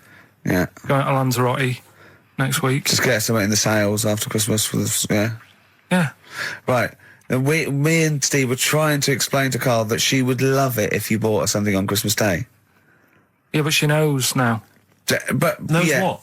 I've told her. So no, well, I'm going to tell you. Do you know, right, this, dear listener, this was Carl's worry. I said, I bet she's got you something. and Carl was worried in case he got her something and she hadn't got him something. Yeah, he'd be livid. He didn't want to be down. He didn't want to be a present down. Yeah. Look at his face. So buy her a nice necklace. Don't spend, just spend £100, you know, just a little token. We're going away. I'm taking her away on holiday. No, you're not taking her away, are you? What, you're paying for it, are you? Yeah. Are you really? Well, half and half and that. Right. So you're paying for you to go on holiday? That's good of you. So the gift is your company, really? She's done all right. She's done all right. Why do you talk like you're 60 years old? And you've been working down the mines. I don't know, she's done all right. Do you go over to her and say, Suzanne, you're bloody lucky? I mean, you've fallen on your feet. Look who you've got. What? I'm not sure she has done all right. I don't want to be critical, but... Oh, dear. So what are you going to get in the sales? What are you going to get her? Yeah, it depends. I'm thinking... I mean, I'll give her the choice. You can have Kingsley and or Bob Marley. Right, I'll let her decide there. Oh, dear. I can't wait to see you. Where are you going, Lanzarote? Yeah. Where's that? Don't know. Suzanne sorted it out. I said, Lanzarote. I said, is that Africa or is it Spain or Portugal? Just thought you don't know. I went, we really don't know. I goes, well, what's the currency? He went, don't know. I said, Suzanne booked this one, did she? Yeah. I thought, where is it? Is Lanzarote African or foreign? Somewhere foreign. I was looking last night, and doesn't look that good. There was like one of the highlights of the things it says you've got to do is go and have. Apparently they've got restaurants in caves, and that's like one of the things they say you must do. So, if that's a highlight, do you know what I mean? Right. So I'll do that. Go and see what that's like. Yeah. When you're on the beach, Carl, do you wear the very, very tight Speedos? No. Do you walk around with them? Sort of longish shorts, t-shirt on, probably with a sort of a light shirt on top of that. Right, sure. So quite wrapped up then. Covered up. Do you wear a hat? Because obviously the bald head, there's risk of sunburn. No, I just put a bit of lotion on it. Lotion on there. Yeah. Just have a bit of a wander down the beach, have a look. Yeah. See if there's any old blokes with their tackle out and a backpack. I'll have to look forward to, so Yeah. well, there you go. Yeah. Well, we're looking forward to finding out how you get on. Yeah, I'll let you know. And interested to know what she gives you on Christmas Day. More scintillating chat after this next song. All right, bit of placebo. Yeah, love it. Special needs. Placebo, special needs on XFM 104.9. Email in where Lanzarote is. I don't know if it's Italy or Spain or Europe or maybe Africa. You know, these are the sort of things, these are the reasons I come into it, to at least learn something. Hey, you're like, oh, I God. had chicks queuing up around the block. You'd usually have to, someone like you would have to write to Jim or Fix It or Esther Ranson to get them to meet us sort of people. Now it's on your doorstep. I'm amazed that you didn't enjoy it. Why didn't you enjoy it? You got to walk down the red carpet. You went in. There was George Best, one of your footballing heroes, was there. A load of other big names. You sat there in prime position. You came backstage with a load of other big names. Hey, you had a lovely bit of grub. You were filming this thing for the DVD you were making. That's you, a cameraman on our DVD. And yet you think, now you look grumpy because you had a couple of pints and I can't believe So it. tell us why you didn't enjoy it, because the ceremony, what didn't you enjoy about that? It was interminable, wasn't it? Far too long. Wasn't it awful? 3 so boring. hours. I'm sorry. I thought you were going to say something. Really? Sorry. 3 hours. Yeah. I mean, I suppose for you two, at least, you know, you were going to get something. Sure. Yeah. But with me, it's like, I mean, I've never graduated or anything, so... Have you not? I'm trying to think of a situation. Basically, I sat there for 3 hours knowing that I'm not going to get anything out of the night. Yeah. Right? Now... When we invited you and you said yes, did you think you were up for an award? No, but I thought we were going to be sat round tables having a nice bit of food, whilst people are going up there winning awards. Yeah. But 3 hours of the same thing over and over again. I mean, if a film's 3 hours in the cinema, you go, well, it's long, but you know, I wonder how it's going to end. Yeah. But this was just like the same thing over and over again. Some guy going up, thanks a lot, cheers for the bit of brass. And then going down, sitting down, the same thing over and over again. Honestly, right, I'd say it was one of the worst things I've ever had to do. Link! joking. No, I enjoyed the night afterwards when we did have a bit of lamb and a nice bit of veg and that. That was all right, and I went home and I was happy, and I got the little freebie bag that you're talking about that we're giving away. Yeah. Which wasn't much good stuff in it. Oh, all right. Right. No, What would you have done on that Saturday night? Suzanne What said- would you have done or the Sunday night rather? What would you have done had you been at home? I would have stayed in with Suzanne, right, watching telly, having a nice bit of pate on toast or something, cup of tea, watching 24. But instead, I had to buy an expensive suit, so I didn't show you up, right? Yeah. How much did you spend on your suit? Well, in total, right, because, you know, the shoes and the suit and the shirt and the tie, it was about 600 quid. That's the most expensive evening ever. And that's what I'm saying to you. And the daft thing is, it's dark in there. I don't know why you've got to wear a nice suit. You can't wear a tracksuit, for goodness sake. It's dark in there. No, just the shirt and that. It doesn't make you a better person wearing a suit. No, doesn't make you a better person, no. We're not claiming it made you a better person. No, but that annoyed me. Yeah. I mean, it was an experience, isn't it? That's why I went, because you think, if I didn't go, if I would have said to you when you invited me, no, Steve, I don't want to go, then I would have never known, right? Yeah. And that's my sort of thing in life, right? Yeah. If something comes up, you should take it, even if you're not going to like it. It's a bit of an experience. Right. Do you know what he said to me? I phoned him up because we had to meet up, and obviously he had to pose as my gay lover. Yeah. To get in, right? Yeah. He phoned, you said something to me like, I bought a suit, I'm looking good. He said, I'm looking good. People will think, how on earth did he end up with that good-looking guy? So he got into the role. That was what he said to me. He started getting into it. Such an insult. Play a record. I just must say that we've had an email from Daryl Foss. Lots of people have emailed in and say, well done on the BAFTAs and well done on your Room 101. They really liked that. Thank you. There's one guy, and it's Daryl says, Ricky, has your dad only got one D-Mob suit? Because I don't know if you noticed, but Ricky wears the same suit every single time he appears on TV because he spent a fortune on it getting it tailor-made. I've only got one. It's a good suit, and I he wears it know. all the time. And it's winter as well. It's like a pure wool, so I'm sweating everywhere I go. Anyway, usually it's too much cheese. I won't be buying another. Huh? I won't be buying another one. Ever. That's it. Yeah. Suzanne told me today, right, because I've handed it in today to have the trousers turned up a bit. Why? Because it was a bit of a bodge job for the night. Yeah. Right. It was just some pins sort of holding it up the other night, but you didn't notice, and I didn't tell you because I thought you'd be getting on the stage and saying, "Look at that freak over there with his pants hemmed up." But I took it to the place to get it done. Suzanne tells me that I'm going to start shrinking now and getting to that age where you start going smaller. I know that must have been a revelation to you and a worry. Like, how small do you get? How small do you get? Oh, Don't what are we know, playing yeah. now? I thought we'd have a bit of Marley music. Marley music. Oh, Okay, go on. well, Right. there's going to be a bit of a change, isn't there?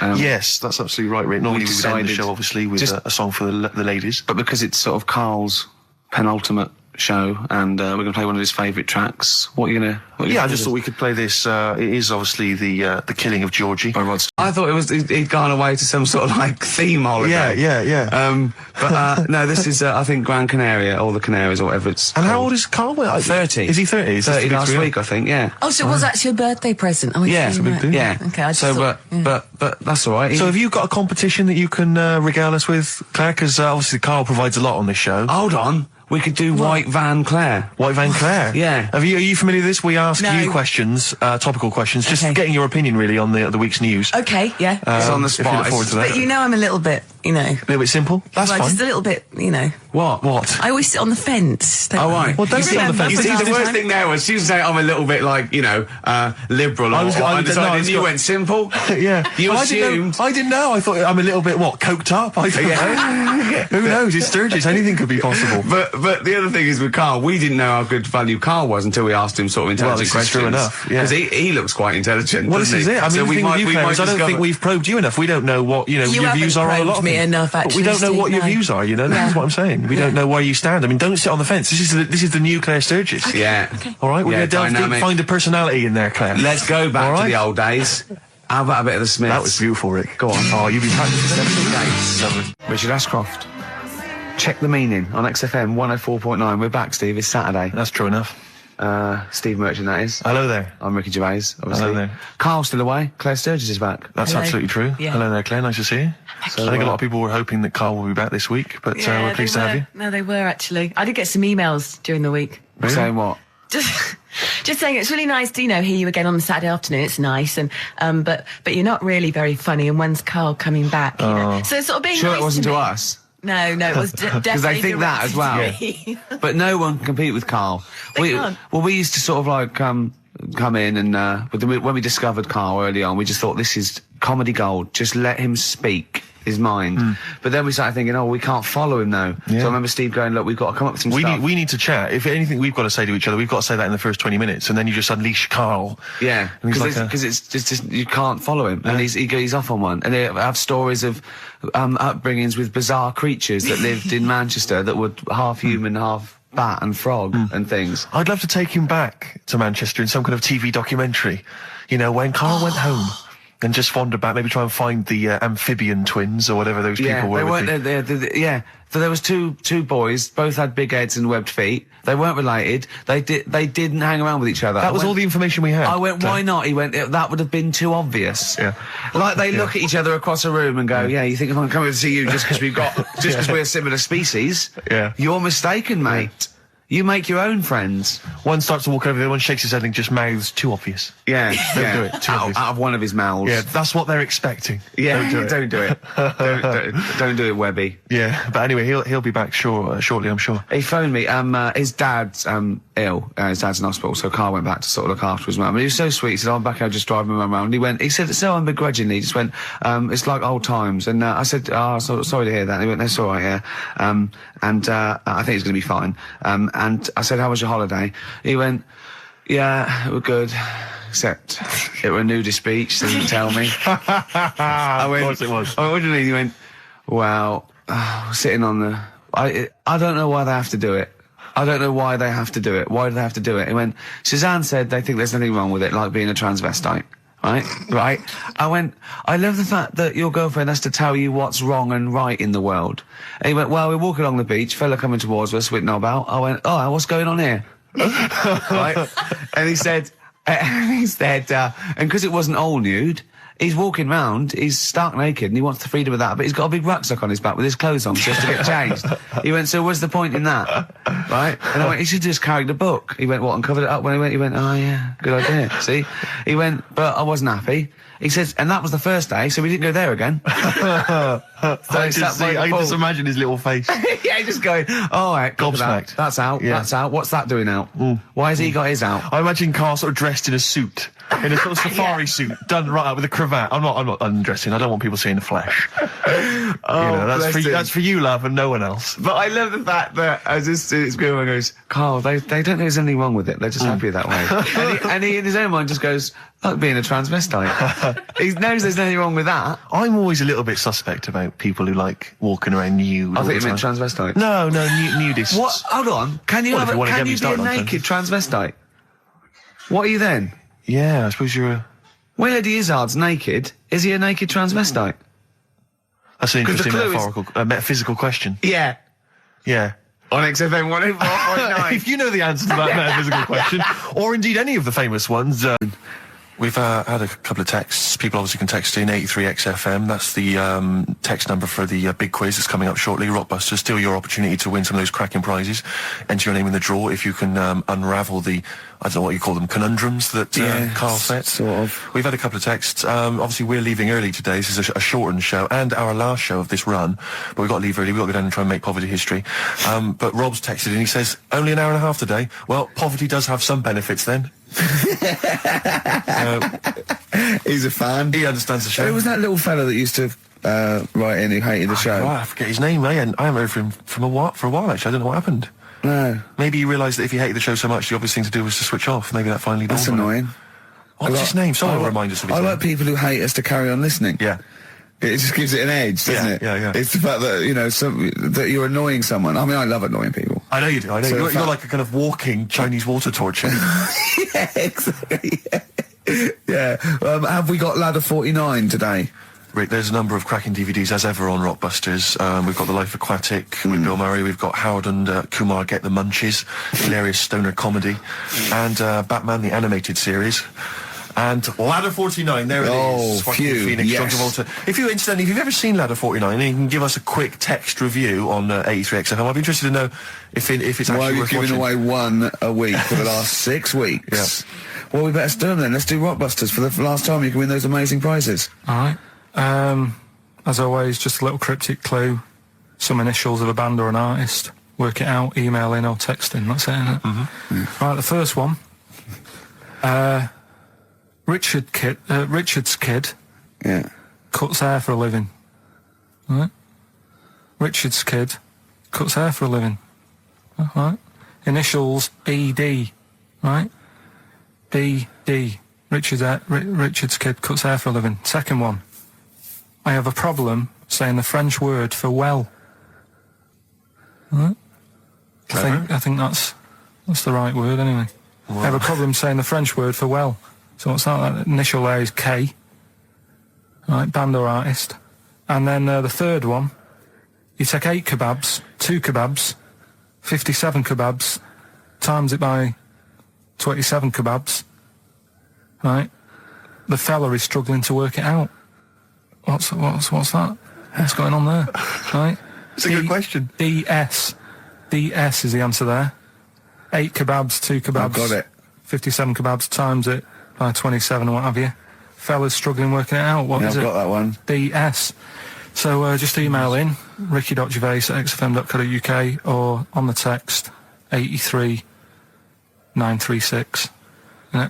Yeah, and you can win Ladder 49 and those other DVDs. Plus, you go into the draw, which we'll do before we leave, and you can win the signed by Matt Groening, personally drawn Homer Simpson. We've got the Spinal Tap poster signed by Christopher Guest, and also the original artwork of us as Flanimals. But they've all been framed. They've done a brilliant job. It really is a nice prize. I mean, almost too good to give away. A little bit annoying. Is it too late to take that back? Well, I was thinking we could sneak in a copy. Yeah. Just a very bad photocopy, so it goes grey and yeah. No, they're all originals. So get texting. All right. XFM. It's Christmas, obviously. I've got to go back to Bristol. I love seeing my family. Well, yeah, I do. But it means I'd see my grandparents, who are, brilliant people. I mean, lovely people, but mental. I mean, utterly mental. And they've taken now there must be sort of 80 a piece, and it is quite an old age, but they're fairly good health, relatively speaking, and they just spend their time in bed. I mean, that's all they do. That's their profession. They've retired to go to bed, and they spend all the time in bed. I tell you what they're like. They're like that old guy. They're like all that old family in Charlie and the Chocolate Factory. Oh, yeah, remember none of them had got up for like 25 years. Yeah, and you said that they go to bed and they go to sleep, but then when they wake up, what they do is put an extra pillow so they're slightly more upright, and that's them in the day in bed. That's the daytime thing. But they get up and cook and stuff. What they do is they've got about 6 teeth between them. I mean, my grandmother needs false teeth, but refuses to go and have the old ones extracted and the false teeth fitted. So she's working with about 3 or 4 teeth. Oh. My grandfather had false teeth given to him during the war. Wooden ones? Well, it was plastic teeth on a wooden pallet, right, that sits at the top of the mouth. He's still got the wooden pallet, but most of the teeth have come off. So there's about 4 teeth left, 4 false teeth. He's got a set of false teeth that make him look like he needs false teeth. I mean, that's pretty bizarre. So the problem is that they have to get up. They get up about 7 in the morning to put on, say, some beef or lamb, whichever they're going to cook. They put it on at 6 in the morning, 7 in the morning, so that by the time they eat it at 6 at night, they can use the phrase, this is what a good meal is for my grandparents, if they can use the phrase, oh, that's lovely, you could suck it away.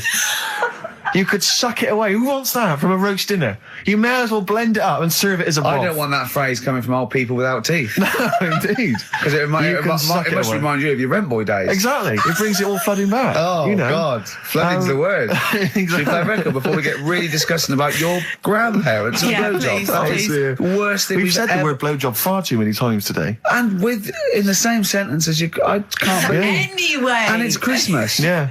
Don't forget what Christmas is about. Come on, spare a thought for the underprivileged people. Yeah. Steve, is it Ben Queller? Do you want to play love a bit of Ben Queller. I don't know, are you a fan? I love him. Yeah, well, this is a cracking tune. Okay. And I think we'll enjoy that. Let's just slam dunk it. Why don't we just stop and think about what we've done? I'll tell you, they do spend so much time in bed that they actually, I'm sure, war will have to see. Those are the Red Hot Chili Peppers, and they're still going strong. Oh, indeed, yes. That's one of my favourite tunes of the year. You enjoyed like that? Yes, absolutely. Yeah, These are all mutual. We love them all. We're not Absolutely, really, yeah, no, we're we're not not. annoying each other by putting in Not songs at the all. other one doesn't like. Not We're at like a all. team today, isn't it? I think that's the Christmas spirit. I don't know what it is. We've come together, we're sort of unified, yeah. Yeah. Yeah, in the absence of Karl. Yeah. Who often divides us, he often comes between us. Does he? Like, yeah, Does he well, I'll do tell you that? what it's Yeah. like. It's like a child. Like, it's like we're a married couple and he's sort of our autistic child or something, you know, right, and sometimes it just puts a strain on the marriage. You know, and we all three of us love each other.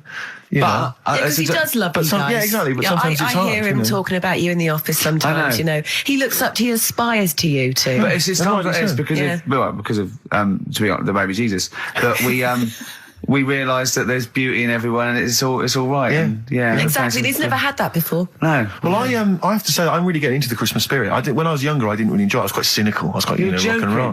joking. But now I'm sort of, I walk in a department store and if there's one of the old, chestnuts are roasting on an open fire, which are that classic tune, or any I of thought those. you were one of those old boys that stand outside the British Museum. Right, yeah. No, right, you mean the tune, yeah. That one, or how does it go? Chestnuts roasting on an open fire. Chestnuts roasting on Yeah. Jack Frost nipping at your nose. But I can't get enough of them. I love it. I'm in a department store, it's frosty outside, it's warm in there. Have you ever roasted your chestnuts on an open fire? I have never done that. No, I have Imagine not done that.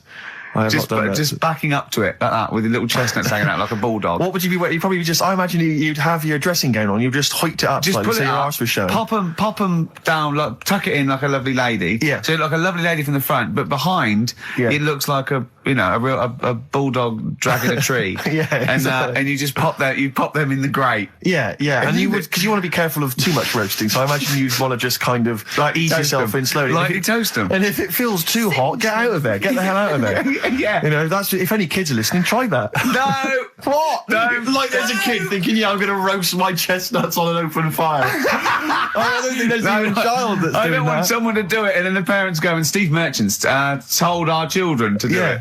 We're probably we're probably in trouble now because of that. Where's a Kids kid going to don't. find an open fire like those? I mean, it has to be the sort that they use, those kind of barrels.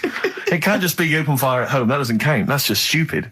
If you're going to do it properly. Oh no! We're having such a nice time there. We've lowered the tone. I'll tell you what'll perk us all up though. Richard Anderson has emailed us. Dickie Anderson. He's loving the show, is he? Well, I don't know if you've heard this, Carl. Carl, I've called you Carl. That's okay. That's okay. I'm Claire. Pleased to meet you. Is it the shaved head or the stupidity? Yeah. It was the k sound. Because didn't I call you Arthur or Jack or something last time? You called me. I can't remember. I don't know, but it was quite embarrassing. Claire, I'll be honest with you, Claire's quite an unmemorable name. Yeah, I know. But yeah, Dickie Anderson, he's a guy. I'll be honest with you, he's not a big fan of the show. But Is he not? well, we're getting to winning round. He says, "Dear Ricky, the more disappointing your show becomes, the more I seem to look forward to it." Now I see your face plastered across London. Is your show some sort of curse put on me by an old gypsy woman I've annoyed?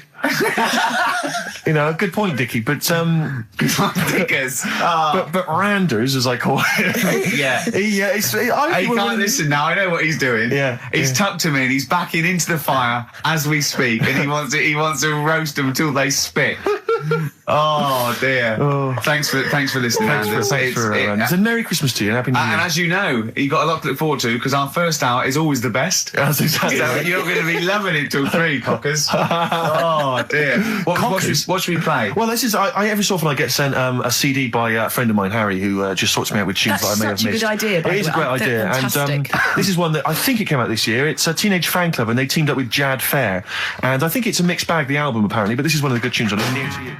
I'm running out of steam now, Steve. A bit tired. Are you? So I've got 15 minutes to do, so we better think of something to say. Or Well, I genuinely was going to ask you, because obviously Christmas is approaching and I've not even started to think about Christmas gifts. Oh, I don't know how I you're never getting on, do. Claire. I never do. But, Claire, you're aware of what Ricky bought his family last year, aren't you? Oh yeah. Do you know, I am, because he told me and I've completely forgotten. It's extraordinary. It is extraordinary.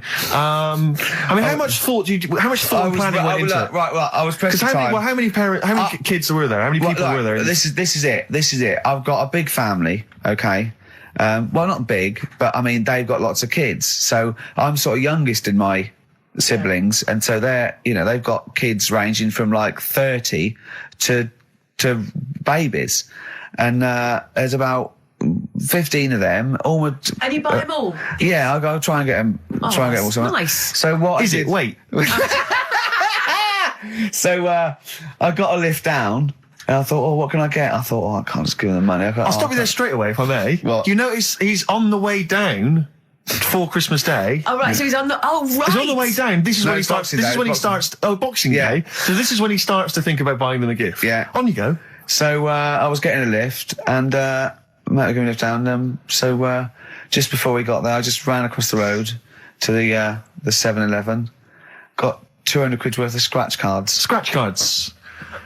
Scratch cards. Bear in mind, I think you were describing the family then. I noticed some of them you described as babies. Well, I mean, yeah. So, children. Yeah, You're giving the children the gambling cards. But that's lovely. I give them 10 each, so they could have won thousands of pounds. A lot of them were disappointed when they won nothing, but I said, kids, that's the gamble. That's the risk you take when you receive a gift from me. But the great thing about getting Some of them won. Some of them were laughing. But the great thing about getting kids hooked on gambling as a Christmas gift is... Beck, last course. Go on, tell them why you're all smug. Because Adrian just called up. Yeah. After hearing the story about the Chinese kid. Yeah. And he said, yeah, that's true. He said that there was a TV programme on it. Yeah. He had a chromosome defect. Yeah. And it made him hairy. And his mum and dad used to have to shave him. That wasn't in the book. But thinking about it, that's not a good move anyway, is it?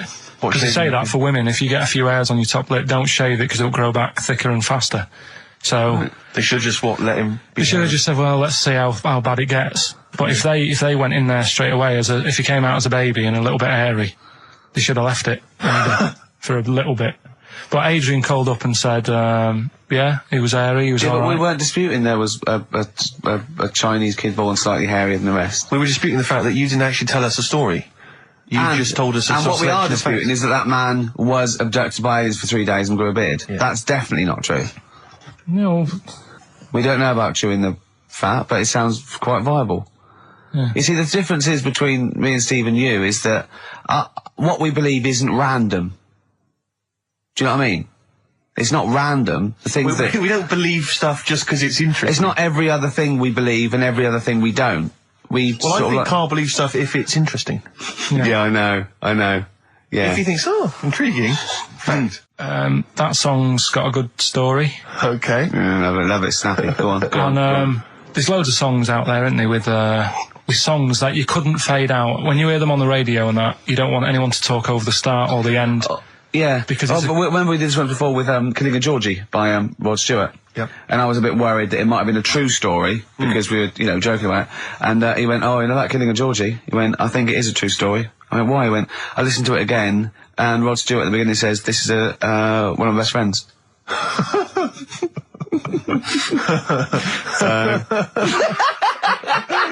It's brilliant, isn't it? It's genius. So there's loads of songs out there, and what I want to do, we want to get the audience involved in this. So if you've got like a favourite song that's got a really good If you've got an story, audience. Yeah, go on. and they email in ricky.gervais@xfm.co.uk and they say what the song is now. What would examples be then? Examples, ones that jump to mind straight away for me: Elvis, In the Ghetto. Yeah, good one. Brilliant. Andrew Gold, Lonely Boy. Absolutely. Don't know that one. Eminem, Stan. Right. Yeah. Good one. You couldn't fade it out, could you? Because you go, well, what happened? Yeah. Yeah, no, absolutely. And that's what I'm saying. Not just any sort of pop song that keeps repeating itself.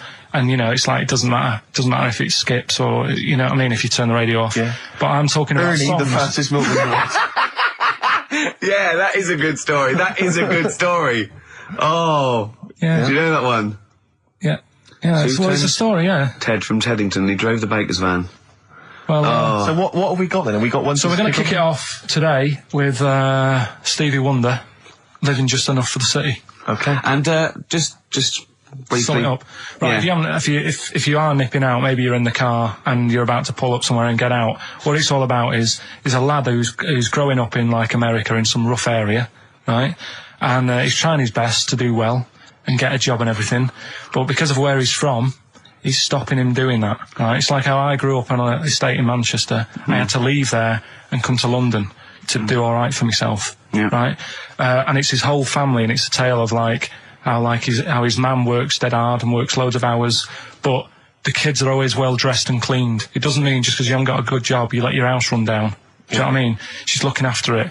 The sister, she hasn't got new clothes, but they're always clean, and her knees are clean, I think it says in one point. Excellent. Clean knees, always important. So will we give it a listen? Let Brilliant, it's a Well, I great don't track. think Stevie can do it justice. After that explanation. Right, so... I'm not sure he's going to top that. like some sort of like backing tune to try and... Try and pep it up a bit. 'cause Yeah. You have really knocked it the socks off it. Brilliant. I'm looking forward to the clean knees. It's a new feature. What is it called again? The story in that song's really good. Here's Stevie Wonder. Wow. Stones, Brown Sugar. Steve thinks I can't tell you what this is about because it's too rude for radio. But you've done it again, haven't you? You've said another call, haven't you? Yeah, just that drugs do make you have wind, morphine especially. That's the bad one to have. And that was from a medical student, wasn't it? Yeah. Up in Leeds, so cheers for that. Haven't had any calls about the alien abduction, funnily enough. No clarification on that so No, far. no. Keep you posted, though. Yeah. If anything happens, we will let you know. Yeah. Yeah. Well, that's it. We got through it with all these mistakes. They've got to get this equipment fixed and they've got to go to HMV Monday and buy about, I'd say, £5,000 to £10,000 worth of new albums. it's gonna That's be good. definitely. It's gonna be good Get next this week. fixed. No, get this fixed. Definitely. Yeah. Don't go on about that. Next week, though, we'll have more educating That's the Ricky. phone. Look, that's the phone. Yeah, don't do that. What? Educating Ricky. We'll do the quiz. Rock Busters. Do that again. Right, I And might not be songs. here. If that's the case. And Steve, What? what have you got? What, next week? No. I'm just going to bring some sandwiches. Do you notice I was quite quiet for the last 20 minutes? Yeah. Just dozed off. Yeah, well, the air conditioning's... I'm feeling quite muggy. It's too, but that doesn't work either. And this is I'm totally serious. I'm not joking. It's ridiculous. So, Right, a song for the ladies to end with as ever. Sly and the Family Stone. It's all. We'll play a record, and after that, I'm going to ask you about Rasputin, the Mad Monk. go on then. When things like that happen, right, you know, you've been told not to mention it, Yeah. and you're like a little kid, Yeah. and once things are in your head, Yeah. it's difficult not to mention it. I mean, when I was a kid, Yeah. Come on. right, my mum's sister Hazel Right. was seeing another bloke. It's weird because she's a lesbian now. It's really weird. That must have been an interesting Christmas. But anyway, she was seeing this bloke, and he looked like Ken Dodd, apparently. He looked like Ken Dodd. Looked like Ken Dodd. So people said, don't mention it because it gets on his nerves when you like meet him and you go, oh god, you look like Ken Dodd. So I said, all right, his name's Will or whatever. And I was introduced to him. First thing I said, nice to meet you, Ken. Did you do it as a joke, or did you? No, because you know when you know, it's like, I'm not allowed to say that. I can't say that. I mustn't say that. Can't. And then I saw him. I thought, Jesus, does look like him. It just came out. Was it Dodd who turned her into a lesbo, do you think? Well, he wasn't a good-looking bloke, so possibly. She started going out with Esther Ranson then, which is weird, out of the frying pan. What was the story with the lesbianism then? How did she announce that to everyone? What age was she when she realised? Well, I mean, we're not a close family. Do you know what I mean? We're not a sort of family who keeps in touch with everyone. And I think my mum called her up one Christmas and sort of said, you know, how's the Diddy Will? men? Yeah, how's Nutty Ash? And she said, oh, no, I'm not. I don't do that anymore. I'm knocking about with Sandra or whatever. Right. And it was like, oh, right. Not big butch Sandra with the big earrings and the skinhead. He used to live down the road from you. I don't know. He used to I get don't know. Doc Martens wholesale. That's Sandra. All right. Well, I'm going to be kicking some ass today because I'm going to be shamelessly self-indulgent. And we've only got 2 shows to go. So I'm playing some of the most beauteous tunes in the world. I was just telling Carl, lined up a Simon & Garfunkel track, Only Living Boy in New York. He went, why is he the only living boy in New York? I went, what? He went, what does that mean then? I went, I don't know. He went, well, what's it about? I said, I don't care. I said, it's lovely song. No, what's it? I said, I don't go into that. Do it. I said, he went, I like a story. I said, like what? I said, Killing of Georgie, no trickery. Killing of Georgie. I think we should play that at the last. It's good. I heard it the other day on Radio 2. It was cracking. It sounds like, well. It's really good. Tell them what it's about again. It's about little girl, gay fella. A little what? A little gay fella? Yeah. Right. Who, I mean, I haven't heard it for a bit, so it's all off memory, this. But, gay bloke. Is he from Scotland? I have no idea. But he's from somewhere where gays aren't liked. Okay. Right? No. No, he is. Georgie Boy was Gargate, nothing more than the kindest guy I ever knew, right? Now, all he did was, right, his father said, how can my son not be straight? Kicked him out. right? Goes to America. Yeah, but you can handle all that. You can handle your dad not getting on with you if other people around you are into the same scene. Yeah. But he was like, he was left on his own. He didn't know what to do. Yeah. He was getting stressed out. Yeah. So he goes... And this was before, I mean, this is... when did this record come out? Must have been 77, something like that. Right. And he's... During punk. Right. Oh, I see, yeah. So, you know, the Village People had come along and made gay cool. Yeah. That had already happened. Yeah. But it wasn't respected. But he was watching the telly or something, and he saw that New York had loads of them over there, and they're all having a good time. Sure. No, sorry. At no point in the song does Rod Stewart say little gay Georgie was watching telly and saw loads of gays in New York. At no point in that song. No, but this is what I like about that song. You sort of picture what's going on. You make it up. Yeah. Okay, so the little gay fella was watching telly, and there was presumably the and now from New York, the gay show. Yeah. Or whatever, because it was a big scene over there, wasn't he, in the 70s? Yeah. Okay. Right. Go on. So he goes over there, and he's having a great time and that. He's meeting... Went to New York town, very quickly settled down, soon became the toast of the Great White Way. Yeah, they loved him. All the old queens blew a fuse. Yeah. Yeah. And then, I don't know, he was out late one night. Yeah. And he's walking home. Yeah. And gets attacked, gets killed, and he's lying in the They gut. didn't intend to take his life, they just pushed their luck a little too far that night. Yeah, you see?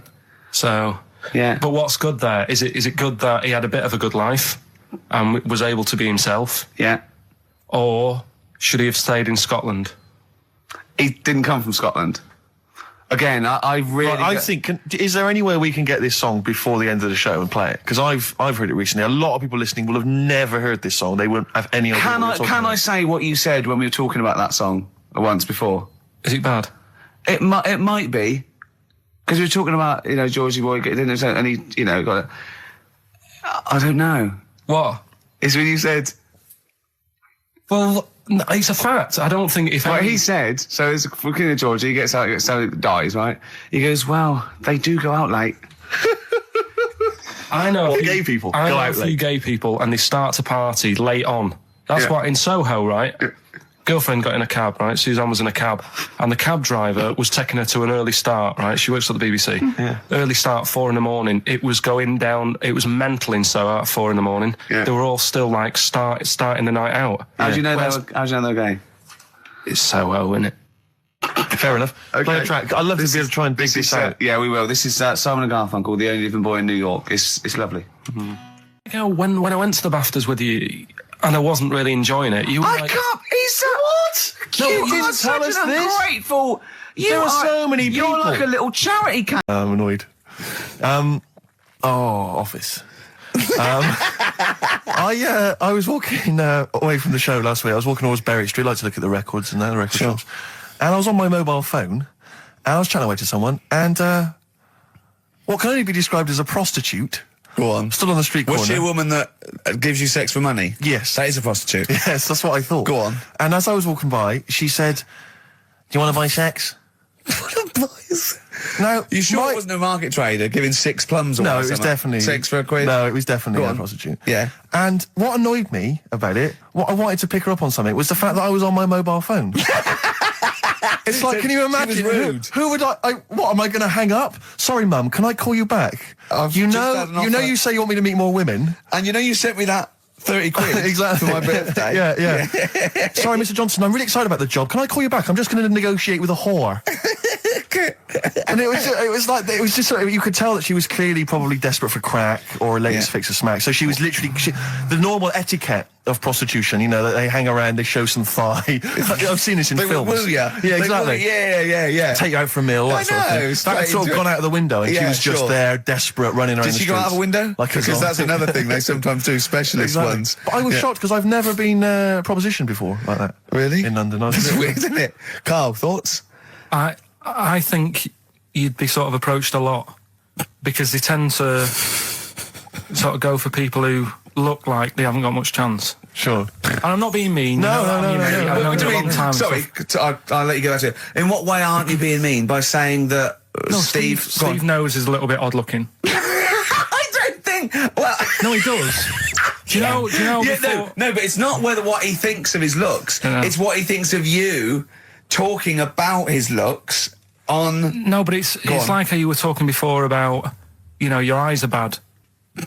It's nature's little way of saying, look, nothing to see here, right? I don't get that! I don't know what you mean. But when you look in the mirror and that, they've gone, look, he hasn't got the looks, let's make his eyes bad, right? Yeah. Nothing to see here. Yeah. That's what I'm saying, they're balancing it out, right? Yeah. And it's funny, right? Now we're on the topic. Sorry, right, Johnny Depp. Now listen, but... My chest is gonna burst at this moment. Whenever we go because- into this conversation, I always think to myself, Carl, do you know what you look like? I'm gonna burst. You know, seriously, can I be honest with you? You look like, you know, if you've got like a balloon, a hot air balloon, right? Just a little balloon, like a party balloon. If you drew a little face on it, right, and inflated it about halfway, that's what you look like. Right, I won't... No, play a record. I don't want to get into this. It's too intense. Now you've got onto this. Let's just nip it in the bud now. I'll tell you something that I wasn't going to tell you because I think it was I don't want to hear it. I don't want to hear it. Right, it was on the tube. Right, well, I was. Someone told me they were on the tube. Right, and the tube pulled into a station. Right, and one of the women saw the poster that's out at the moment with you and Rick on it. Right. Yeah. So this woman apparently goes, "Oh look, there's Ricky. Ricky's on the radio." Right. And the other woman goes, "Oh yeah, don't you listen to it?" So she goes, "Oh, I didn't know it was on the radio." And she goes, "Oh, Sorry, Steve. look at." Because he didn't make it sound this bad. She said, "Oh, look at that person he's with." So she goes, "Yeah." She said, "That's Steve." She said, I was sort of aware that he looked odd because Carl mentions it on the radio. Yeah. So it wasn't as much of a blow to me, but I can see how it was a bit of a shock to you. Yeah. So that's weird, isn't it? Yeah. And that isn't me sort of telling this woman to say anything. That was all happened without anybody else sort of bringing it on. Yeah. Do you know what I mean? Yeah. So... Was it... Sorry, you seem to be relishing this. Was it because of the little balloon story that made you... I honestly, Steve, I wouldn't have told you, but if you're going to start, having a pop... Yeah. Do you know what I mean? I can't just sit here and take it and that. No. I mean... All mates. Yeah, it's just... Yeah. Well, I mean, I was Shame, mistaken for actually, Johnny yeah. Vegas. Steve's got a story about that, if you want to have a go at me. Well, someone just thought you were fat with a beard, which is true. Well, don't have a go at me, because he said you look... Well, you started it. No, I didn't. Yeah, I did. didn't. You were milking it. You were egging him on. I was laughing. You were egging him on. I sort of was. Yeah. But let's not, Oh, it's a good job you got lots of good mates like Jonathan Ross you can go and hang out with. You don't need other friends, people who've helped you in your career. He's good-looking bloke, isn't he, Jonathan Ross? He's a good-looking fella. And then the other thing is, the one that I was reading, the world record with the fellow who's pulling a train with his teeth. Does that make any difference that he's done it with his teeth? What do you mean? Well, what difference does it make? Well, isn't it? It's quite hard to pull a train with your teeth, I imagine. Well, it's pretty hard to pull a train. All I'm saying is it because he couldn't beat the fella who's pulling it with his hands? Well, so you tweak this it a is bit? my point. I think there was one bloke with a record for the running backwards 100 metres was sort of like 11 and a half seconds. And I was thinking, turn around, you'd probably have a really good go at that. Do you know what I mean? Yeah.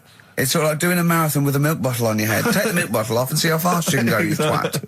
But you can just tweak it, like the fella who has done the pegs on the face, right? Yeah. His name's Gary Stretch Turner, right? Right. So you're sort of cheating already if he's got a stretchy head, right?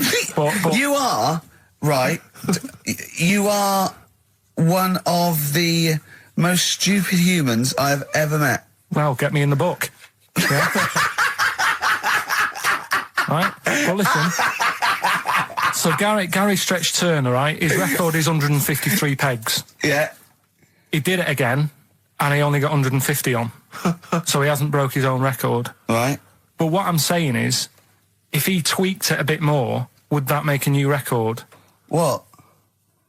Well, if he said, I've got 150 pegs on, but at the same time as eating a burger. I see what you mean, yeah. He'd be the world record breaker for pegs and eating burgers at the same time. Yeah, just change it a bit. If you know you're not going to make it, just do something else. I'm assuming the rules are set at the beginning, Carl. That's it. That's where they say, right, you're just going to do the pegs thing. You're not going to introduce burgers halfway through, are you? Definitely not.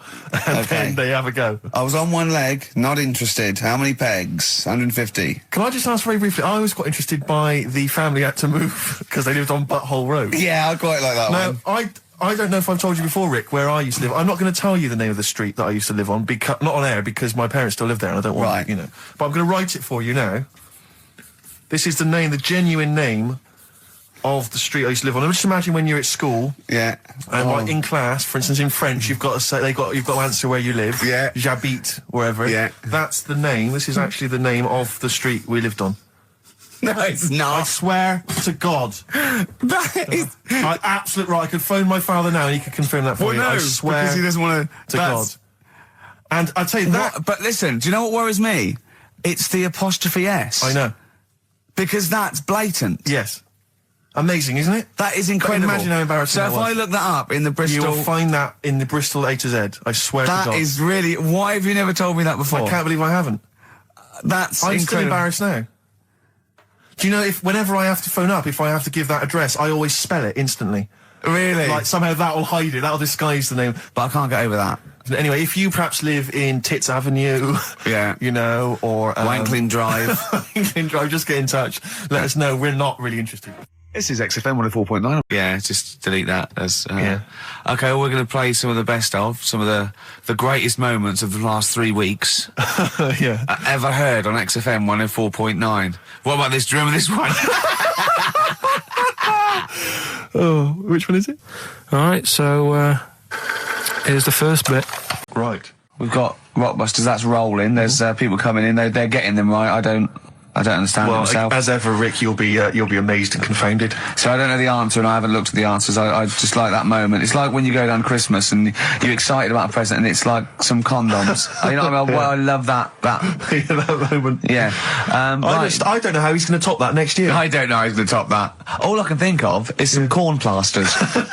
Right. It's all right, love. The batteries are included. Got you a pumice stone. Right, now... And then we went on to a whole thing about homeless. He wants to do a game show with celebrities being homeless for a week. What do you think? Actually, I've got to say, that's not bad at all. It's not bad, is it? No. Right, do you know how, like, Lenny Henry went to the jungle? Yeah. Right? And you've got, who else did it? John Lovely made slippers out of a bra. Right? So I'm thinking, like, get a celebrity and say to him, no, just because, I'll tell you why, right? I'll tell you why all this came about.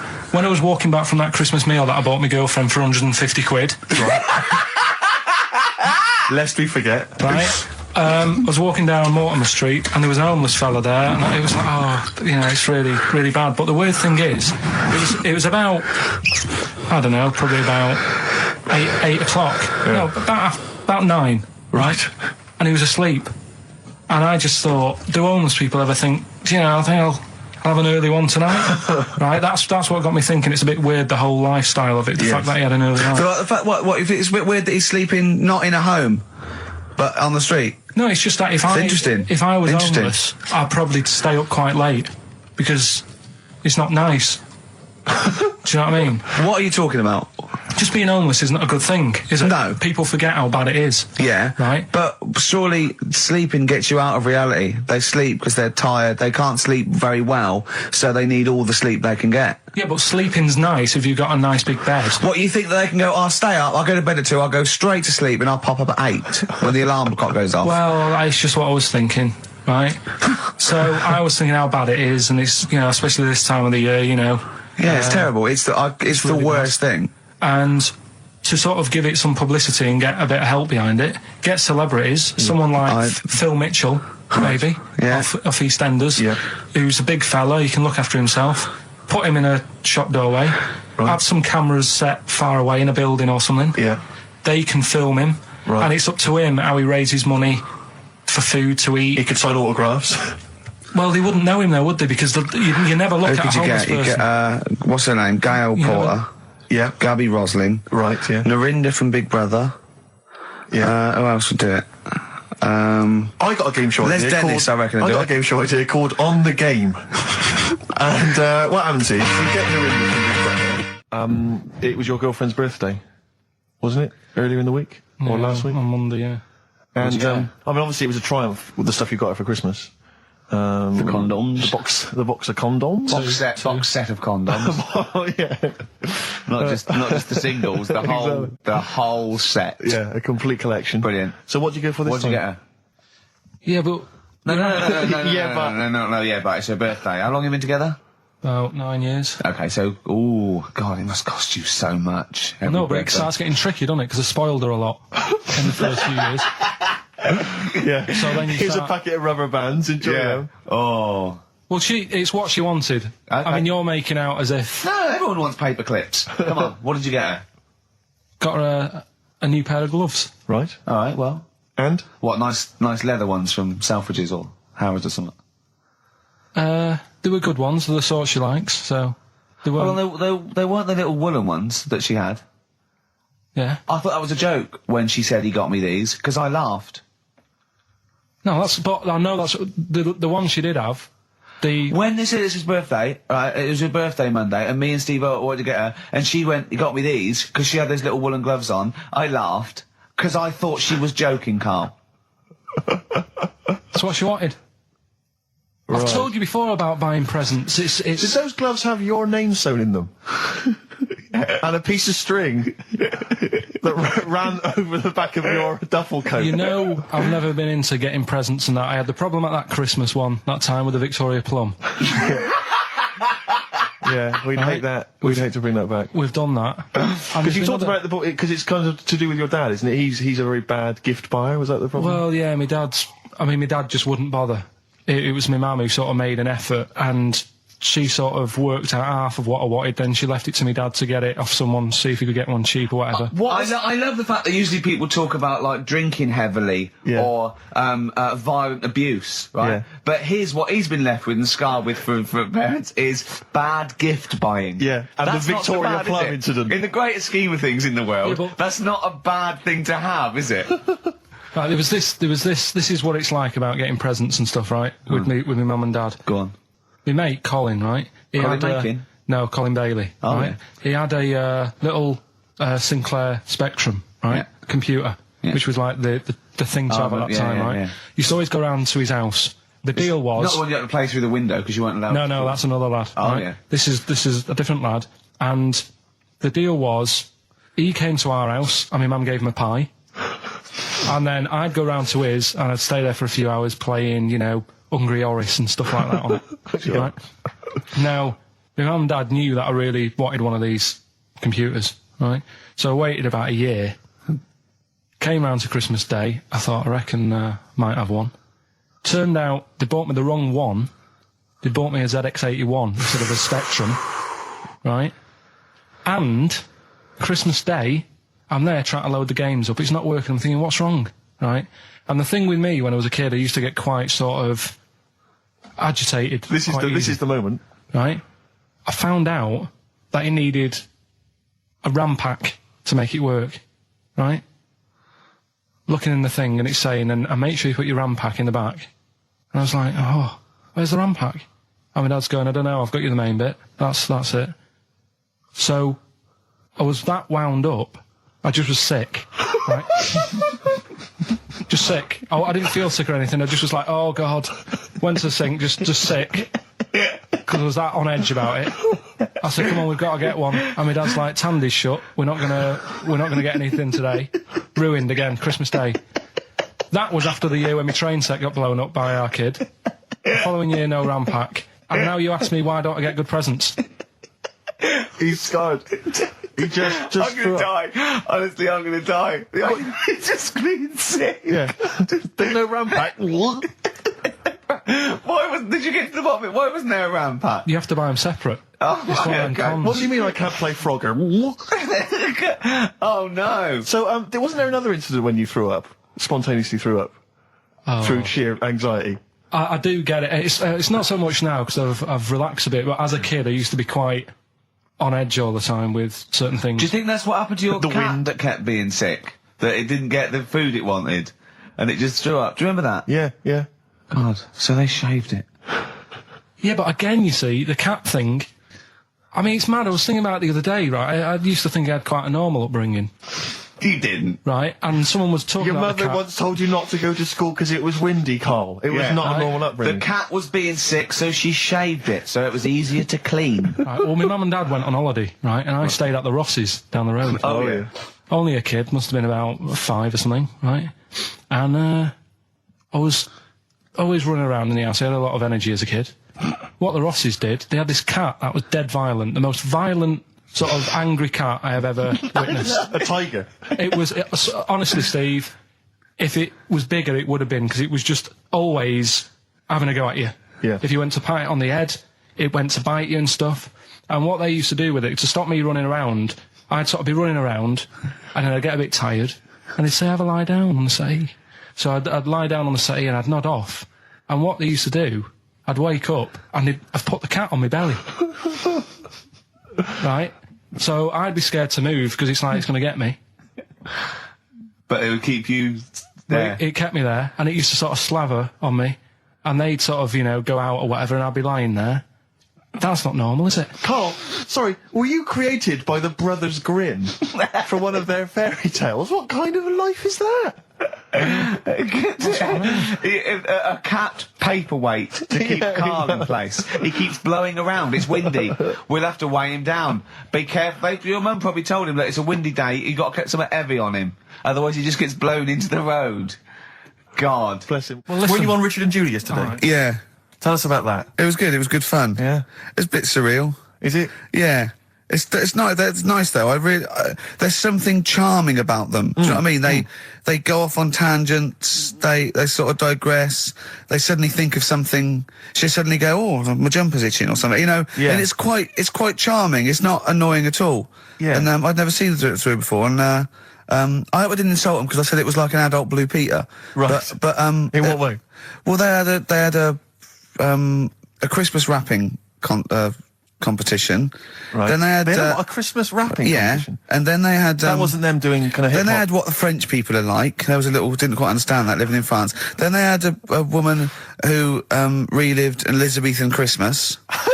The bit that made me laugh was she was sort of announcing this through an Elizabethan microphone and PA to all the people sitting around dressed as. I'm a bit confused. This sounds fascinating. It was good though. And at the end I said, next week I'll be washing a tortoise and that. Yeah. And the producer said, if you do want to make something for the show, we'll definitely feature it. So I might make some of those things. We should play a little record and come back to this, because I can't believe it started with you slagging him off, Rick, and I've ended up as the monster. I know. Bit of R.E.M. Yeah. R.E.M. and Animal. To sing that Animals would be R.E.M. and their Animals. What are you talking about? Well, no, I'm just thinking. I wonder if there's done a video for Animals and the Animal on a DVD, an Animals DVD. Huh? What are you I'm talking just about? saying. it's R.E.M. there. It's just a good link. R.E.M. Animals on a DVD would be. I've got an Animals DVD out. My got an Animals my DVD DVD, my live stand-up's out. Buy it. HMV and I don't Virgin. think you should- Well, no, I don't I'm just think you saying. should plug Animals. your- No, it's I don't funny. think you should 'cause plug your no, stand-up I'm on not the show. plugging it. It came up in the Animals from REM. I don't think you should plug your DVD. Well, buy it now. It's a really good stand-up DVD. It's If you're going to buy anything, I think I ought to balance this out really. If you're going to buy a DVD, you should probably buy the Office series too, because I get money for that. That's been on telly. Animals. See, Animals hasn't been on telly. The Office has been on telly. It's involved with it. But I don't get any money for No, the I know, Animals but that's DVD. what I mean. I get wasn't everything involved. from Animals, whereas I've got to share The Office, where it was with you and some of the other actors, whereas I get the lion's share. Lion's an animal. The lion's share of Animals. It's all mine, you see. So, the truth of it is that it's not. I mean, it's your stand-up, and it's not great. It's a bit no, but weak. nor's my A acting. lot of the observations Nor's my are quite acting all poor. right. No. You're a but great actor. I'm rubbish in The Office. One trick pony. Well, I I just agree with touch that, my tie and I look at the camera, bored with that. Yeah. Animals, whole new side. Yeah. But 15, frankly, you've been 15 quid. You've been doing so much publicity on TV that, if people have seen it all, they'll have probably seen all the best clips. No, yeah, And, but there's only a Office, couple of decent gags. It's only really the dance, and you can get that on a JPEG. So Some other great stuff Don't in there. buy The Office. There's some other great stuff in there. No, Phoenix Nights is better than The Office. So buy Phoenix Nights, don't buy The Office. Okay? Well, right, let's get on with it. That's yeah. that. Right, what else has You've happened? probably heard most of the stand-up observations on this show, so... Right, what have we got for us? Available in HMV. Go on. Oh, well. I'm annoyed. Office. I was walking away from the show last week. I was walking towards Berry Street. I like to look at the records and the record shops. And I was on my mobile phone, and I was chatting away to someone, and what can only be described as a prostitute... Go on. Stood on the street corner. Was she a woman that gives you sex for money? Yes. That is a prostitute. Yes, that's what I thought. Go on. And as I was walking by, she said, "Do you want to buy sex?" Now, You sure it wasn't a market trader giving 6 plums away? No, it was definitely... 6 for a quid? No, it was definitely Go a on. prostitute. Yeah. And what annoyed me about it, what I wanted to pick her up on something, was the fact that I was on my mobile phone. It's like, can you imagine? She was rude. Who would what, am I going to hang up? Sorry, Mum, can I call you back? You know you say you want me to meet more women. And you know you sent me that 30 quid exactly. for my birthday? Yeah. Sorry, Mr. Johnson, I'm really excited about the job. Can I call you back? I'm just going to negotiate with a... Howdy, John Boy. All possibilities on XFM 104.9. I'm Ricky Gervais, with me, Steve Merchant and Karl Pilkington, and a few new characters. Steve, I can't believe as that. you said, I know you love Moyles and his sort of wacky stuff, and Chris Moyles, one of the Edmonds, greats, one of the and greats. Edmonds, and just all Oh, no, well, I'm going to go along the same sort of vein. I've got a couple of. Can I do a little? Can I show you? I'm one? excited. Okay. Well, it always starts with a sort of doorbell. So it goes ding dong. I go, oh no, hold on, Steve, hold on, Karl. Who's that at the door? Yeah. Hello. Oh, hello. Oh, look, it's Camp David, the right queer gay. Oh, hello. Hello, you look all gay today. Is that because it's nice weather? Oh, no, that's not what it means. Oh, have you got a girlfriend, Camp David, the right queer gay?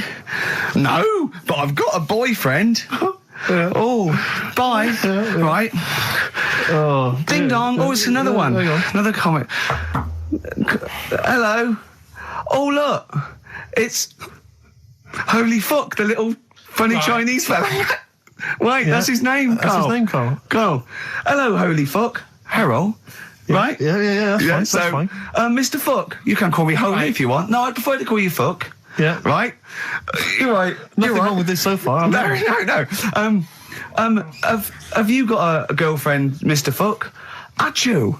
Oh, you haven't got that SARS, have you? Yeah. No, that's my girlfriend's name. See? Yeah. That's clever. Oh, just before you go, Mr. Fuck, I've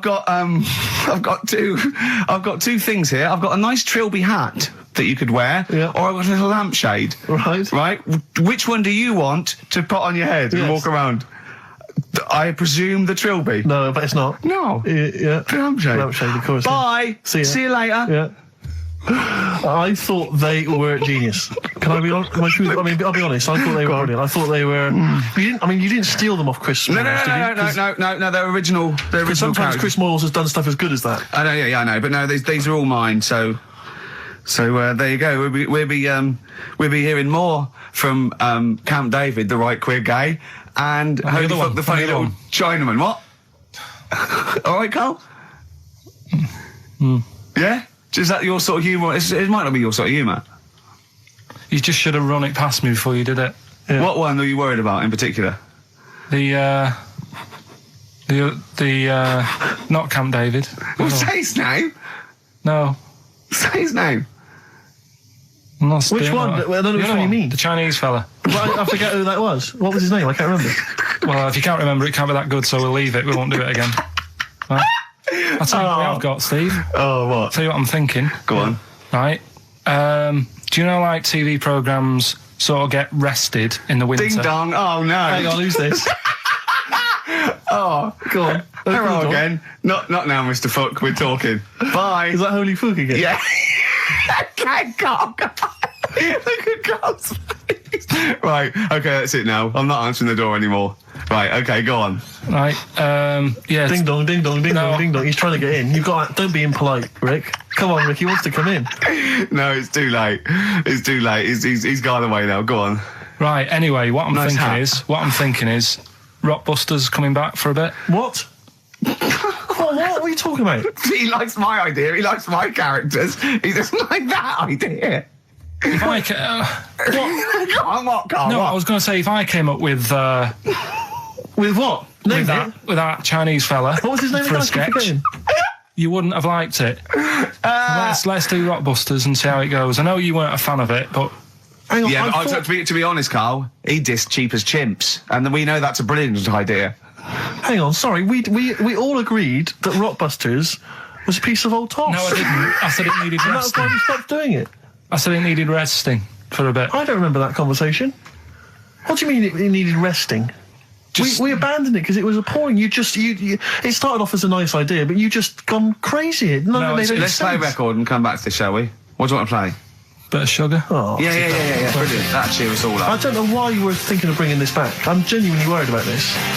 Well, It's true. It originated in America. Yeah. So many of these things do. It's Yeah. a brilliant point, Carl. I'd like to hear from anyone listening they'll just lie, wouldn't they, I suppose? Yeah. I don't even use sort of flies. No? Usually. I sort of pull my wife around, my sort of tracksuit.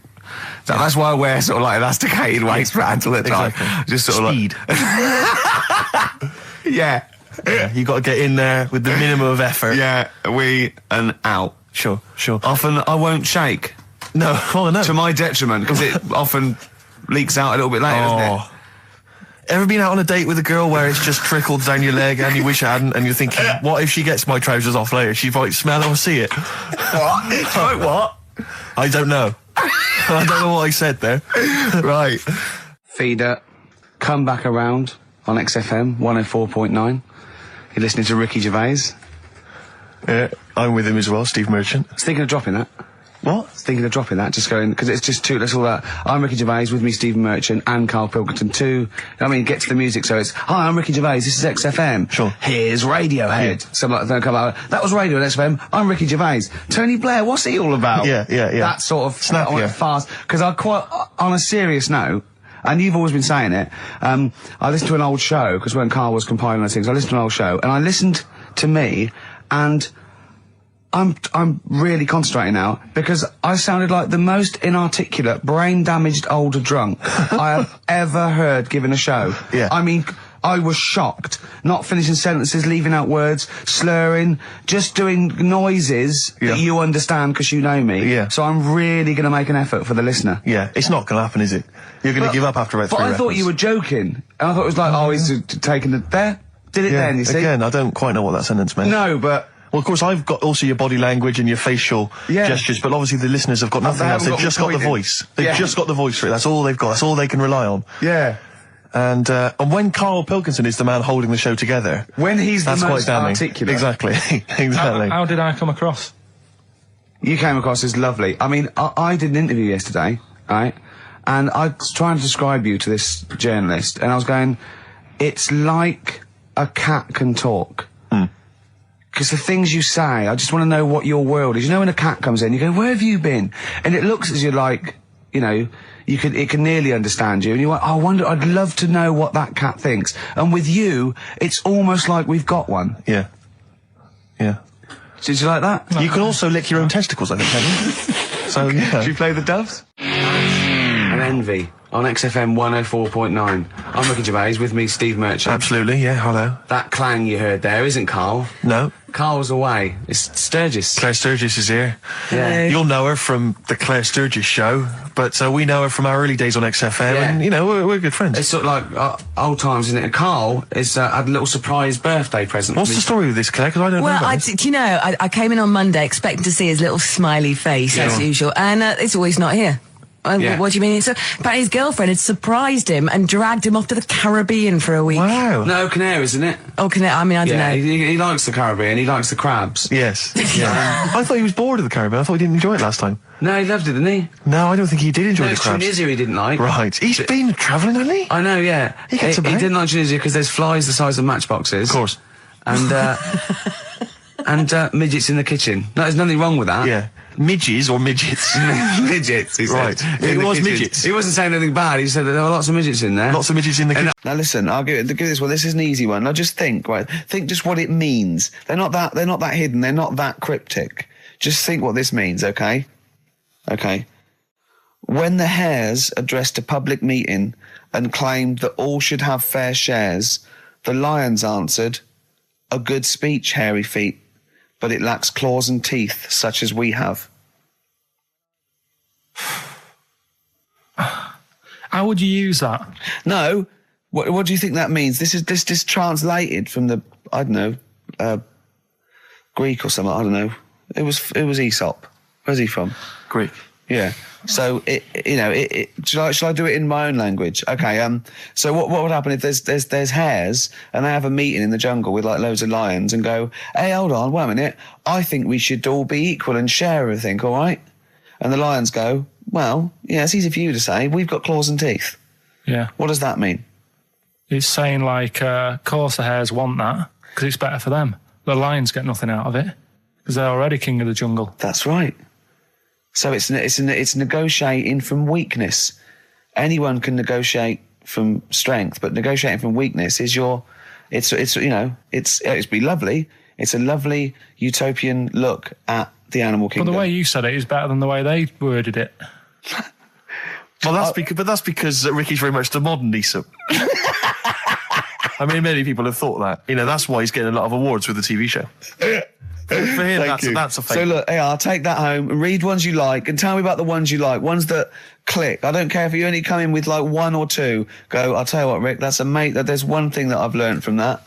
Because sometimes you can know all these phrases and until something happens, you don't think, everyone's heard, to, I don't know, to err is human, to forgive divine. And then something, might happen. Do you go, oh, that's what that means. That's amazing. So, Do you know any, Steve, offhand? What's that? A fable. Well, I would imagine that the most famous one I've always remembered is the lion with the thing in its hoof. Do you remember that? Paw. The lion, yeah, with the spike in its paw, and a smaller animal gets it out for it, but it still attacks it anyway. Well, that's life, isn't it? Well, I read one the other day, actually, which was very interesting. It was one that the famous film director Orson Welles said. Oh, yeah. Which he said, apparently there was a bear going across a lake, wading through the lake, and a scorpion said, well, let me go on your back, will you? Come on, just let me go on your back, we'll go across, it'd be brilliant. He goes, well, no, you'll just sting me. You go, don't be stupid, if I sting you, you'll die, and we'll both drown. And he goes, oh, fair enough. Who was doing the stinging? The scorpion. Right, okay. Yeah. And the bear's wading through the water. Yeah. So the scorpion jumps on the back, and they wade through the water, and halfway across, the scorpion stings the bear. And the bear goes, well, we're both going to die now. He goes, yeah, it's my nature. I thought he was going to say, I can swim. Oh, you're the best. What's the one about... Does that mean anything to you? It's my nature, i.e., that's in my nature. That's the way it is. That's what I do. Yeah, I'm a scorpion. Yeah. One of my favourite ones. These don't mean anything to you, do they? I mean, one thing is you're not impressed by them. They're all right. What about this? What about this one? Don't trust bears. Here's one of my favourite... What? He said, well, why not just say, don't trust bears? The bear's the one that was too trustworthy. Don't trust scorpions. Yeah. Right. Here's one of my favourite ones of all time, okay? A lion is dying. It's an old lion. He's in the front of his cave, and all the animals come around, like the foxes and the hyenas and the rabbits, and they're all taking the piss out of him, and they're laughing at him, and they're laughing and going, you can't fight us now. And just before he dies, he goes, fine, but I was a lion once. What does that mean? Don't know. Well, he's saying it's better to have lived and had what I had, because I was great, if only for a short time, and you lot are still alive, but you're nothing. You're rabbits and hares. I was a lion once, so I'm Are they happy. always using animals for these stories? Well, yeah, I could change it to refrigerators and household appliances if it would make it help, but animals, I remember the one about being ill a lot, and you say something about go on. If you keep doing that, if you keep having time off, well, I won't believe you. That's the boy who cried wolf. Is Yeah. that right? Yeah. Do you know that one? Have you heard the famous one? This is probably the most powerful one. When you're pulling a face, and they say, well, if you Wind keep doing sticks. that, the wind changes. I've heard You'll stay that. like that. Because that's scientifically proven. That can happen. That can happen. Should we have hip hop hooray? Yeah. Are you queued up for that? No, but go on, you... Carl, sort it out, mate. I was going to... No, come on, this is what I asked you to play, mate. If you've not, you're getting too big for your boots now with your showbiz lifestyle. You're not paying attention, are you? You're not playing the record we want you to play. Heat magazine's favourite. Yeah. Okay, so, you dropped that. the CD now. That was clumsy. Oh. With the big I name can't DJs believe you're got not... fables are great. He's not impressed, is he, Rick? No, I am. I mean, once I take this book home tonight and that, have a read, I might change my mind on them next week. You're coming all stressed. I'm not impressed with the ones you've been talking about, I must admit. Okay. Coldplay, The Scientist on XFM 104.9. Right, competition, isn't it? No, it's Educating Ricky Part 2. Oh, is it? Yep. I wasn't even listening. He's doing all the work, I wasn't even listening. I want to spill some water down that. Right, what's this one again then? Right. What's the teaser headline? Teaser headline is, What's Tomato with You? Brilliant. Yeah? Go on in. How excited were you when you came up with that? You couldn't wait to come in and tell us, could you?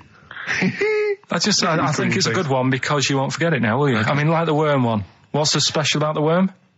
A lot of people think that if you cut a worm in half, 2 worms will grow, but no. What happens is if you cut the head end slightly nearer the tail than the tail will die, but the worm with the head will be okay. So, it's exploded a myth, and it taught me something. Right, so the second one, part 2 of Educating Ricky. What's Tomato with You? Yeah. What this one's about is, ages ago... This is scientific. There's never a date. There's never a country, a location.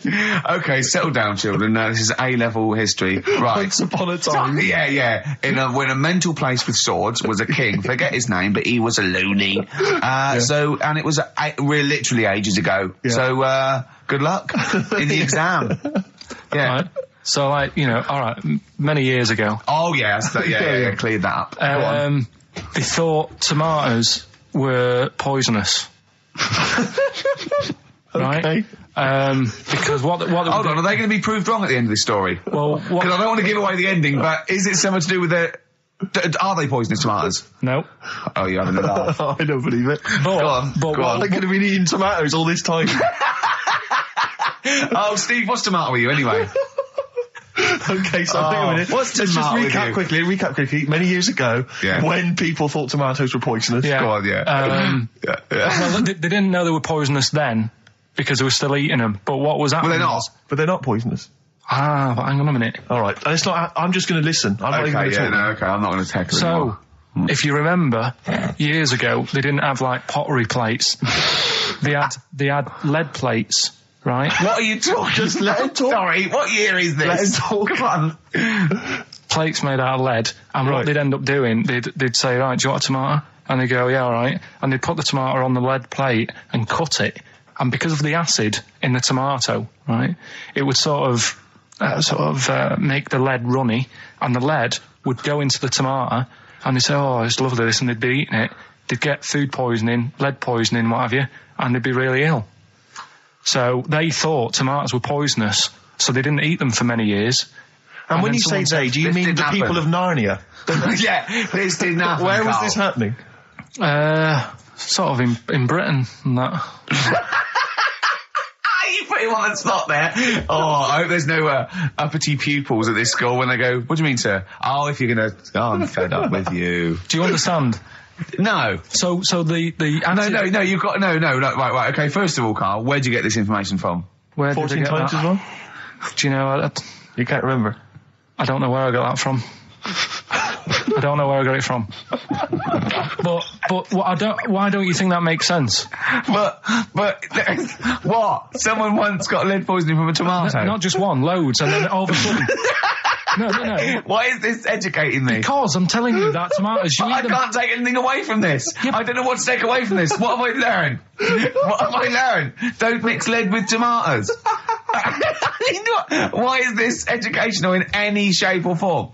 What are you telling me? A long time ago in the land of Glunk, right, where the ninnies did slib, right, they thought tomatoes were poisonous because they ate plates of lead.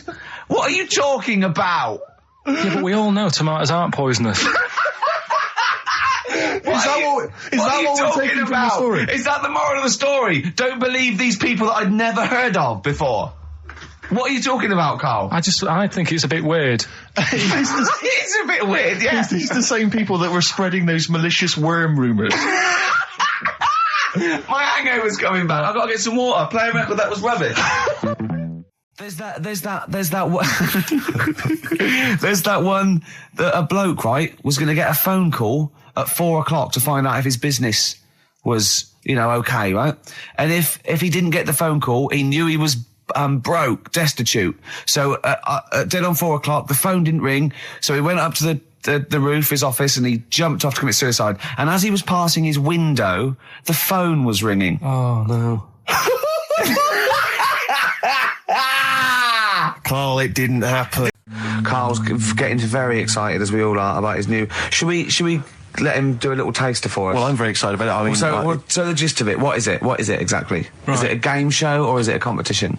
It's just thought it's something that, you can play, and also people at home can take part in it. Now, would they phone in about this, or they can just play at home while they're listening? They can just play at home. Okay. You mean we haven't got any prizes? No, there isn't. No, I think we could get him to phone in, maybe. Well, I don't know. Let's hear the game idea first. Yeah. Right, it's music related. Okay. Good. And what I do is I sort of tell a little story. Okay. And that story makes up a song title. All right. Well, it sounds ambitious. So, is it a cryptic clue? Could be. Say like this, right? Oh, dearie me. Oh, dearie me. Say like this. Right. This woman, right, she's pregnant. You know the answer to this one, so don't be saying anything. This is just aimed at Steve. Okay. Right. This woman has a baby. Yeah. She's pregnant, has a baby, and the doctor's there in the hospital, going, "Oh yeah, you've got a lovely little baby here." You told me that this is. Oh, this guy. Got a lovely little baby. It's just coming out now. You'll be able to see it in a minute. And it's like covered in gunk and stuff. Yeah. And he's going, "Yeah, it's nearly here. It's coming out. I see its little head and that." And he gets hold of it, and it's full of all this gunk. Right. The baby's full of gunk. Yeah, like the covered in gunk or full of gunk. Covered in it. Right. And he goes, "Here you go. Get hold of your baby," and he drops it. Right. What song's that? There's so much irrelevance there, Steve. I can't tell you. It's not a cryptic clue. It's not a cryptic clue. Because only... the gist of it is relevant. That isn't the best one. That's just... Right. I mean, there is just... There's things there that you were dwelling on and thinking of pun. Don't. Just go for gut instinct. What was it? What was that? Right, I just need to try and get the basics of this. There's a woman, she's pregnant, she has a baby. Yeah. The baby's covered in gunk. Yeah. Right. And because of the gunk, the doctor drops the baby. Yeah. And that's all I need to know. Yeah, that is all you need to know, yeah. The pregnancy is largely irrelevant. Okay, what are the key elements? It's the birth and the doctor dropping it that are the irrelevant, the relevant birth thing. And the dropping of the baby. Yeah. I've absolutely no idea. I can't even begin to guess. Think about what's happened here. Oh, Carl, she's had a baby, the doctor's trying to deliver it, he's saying it's a nice little baby you've got here. This is all irrelevant. Right, let me tell you this. So just to be fair to Steve, so he can get into your mind, right? This is not a traditional cryptic clue, logical problem or other. This is Carl, what song am I thinking of, right? That is Underworld, Born Slippy. I have to say, actually, that makes textbook sense. Yeah. No, that does actually... No, I'm sorry. Do you like all the story about... It's all right, you can see it in a minute. Oh, it's just covered in gunk. Yeah. No, I agree there is some extraneous detail, but I have to say... Yeah. That Born was good, because it was... That's the look of it. Was Born was good, yeah. And Born Slippy... no, I was quite impressed by that, Carl. I have to say, no, to be fair to you, I'm not just patronising you. Oh, well, wow. I actually think that was really good, and I disrespect Ricky Gervais for slagging that off, because I actually think that was quite good. Well, let's go ahead with it then. I feel we could maybe open this up to email correspondence or the phone let's go lines. for it then. Okay, this is Karl Pilkington's new game show idea. It's just what's the song? Karl Pilkington presents What's the Song? Ladies and gentlemen, please welcome to the stage Mr. Karl Pilkington. There's a fella who was in a coma for 20 years. Just they kept like taking him through like the normal day. They take him to Alton Towers and stuff.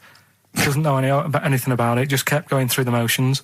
Don't know if they kept charging him. Kept putting him through all that. He eventually came out of it.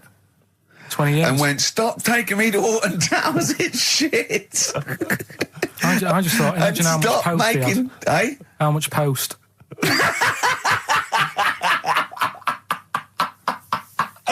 Oh, Did you read about that guy in the paper, Carl? He, sorry, on the internet. He in about, I think it was about 1984, 85, he had a terrible car accident. But this must be it. He went into a coma. This must be what he's talking about. Well, they didn't take him to Alton Towers. Of course they didn't. but you've got to try and decipher the truth from the conjecture, from the thing that I mean, don't forget, Karl realises that he's had a dream. He talks to Suzanne and goes, "That was good, wasn't it, last night we were in the plane?" She goes, "No, it's a dream." He goes, "Oh yeah, where's my cornflakes?" You got to, you know what I mean? I can now decipher what he's actually seen, what he's read. Well, go on, what did you... Well, I'm assuming it's the same guy. It is the same guy. It was a guy in some small American town, and he'd had a car crash, and he'd gone into a coma, and his wife had left him. She'd gone on with her life, because he'd been in a coma since then, and he had just woken up recently. Marriage wasn't working. Marriage wasn't working. He just wasn't paying enough attention. She was pregnant at the time, and so now his daughter is basically the same age as he was when he went into the coma. And he's just started coming around. He's just started making jokes. They said, "How do you feel?" He said, "Horny," which I thought was quite witty for a man who'd been in a coma for however many years. But anyway, yeah. So he's slowly trying to rebuild what life he can. That's what do you make of that, though? Because the thing is that he's missed. Imagine what he's missed, Karl. Imagine the music that he's missed. The Live TV Aid. programs. Missed Live Aid. Live Aid. He missed Phil Collins playing in 2 continents in one day. Which, frankly, I'd be devastated if I discovered that. Missed Bros. Yeah. Yeah, so he doesn't. So he put on ripped jeans and they go passe. They just have to send him a series of those I Love 1986 programs with Kate Thornton filling him in on what he's missed. Exactly. Peter Kay reminding him of space operas. Yeah, he remembers those. Talking rubbish. Yeah. So extraordinary, though, isn't it, Karl? To think. No, obviously. So had he aged much? Because he hadn't had any problems or anything. No worries. Well, he probably wouldn't have. Physiologically, he probably wouldn't have the wear and tear of a 43-year-old man, because he wouldn't have had sun, he wouldn't have had sort of nicotine, beer. Unless they were just feeding that to him. Anyway, still, yeah. So you'd feel groggy though, wouldn't you? Yeah, you might feel a bit groggy. Yeah, yeah. Well, he's not fully back to normal. I mean, there's some kind of residual brain damage. Yeah, but nevertheless, he can form sentences. He's got no real memory, so he can't remember a lot of things. It was just when I saw... Karl, have you been in an accident? What's the point?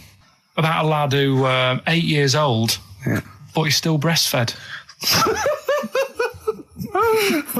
Now, I don't know if you can get anything out of that. Is that what his mum said? What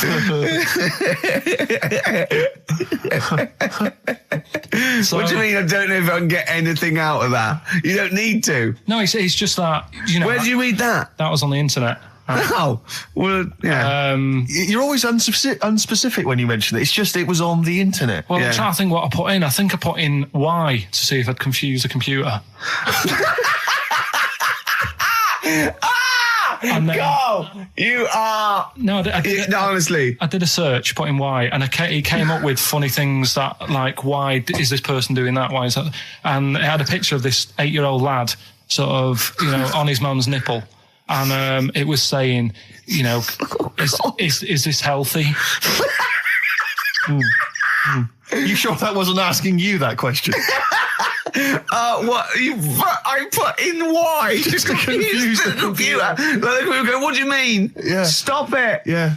Oh, look, last week, I was walking home with him, and I went, he was saying something stupid, and I went, I've got a competition for next week. Let's do a phone-in, and it's called Karl Pilkington, Genius or Fool. Yeah. Right?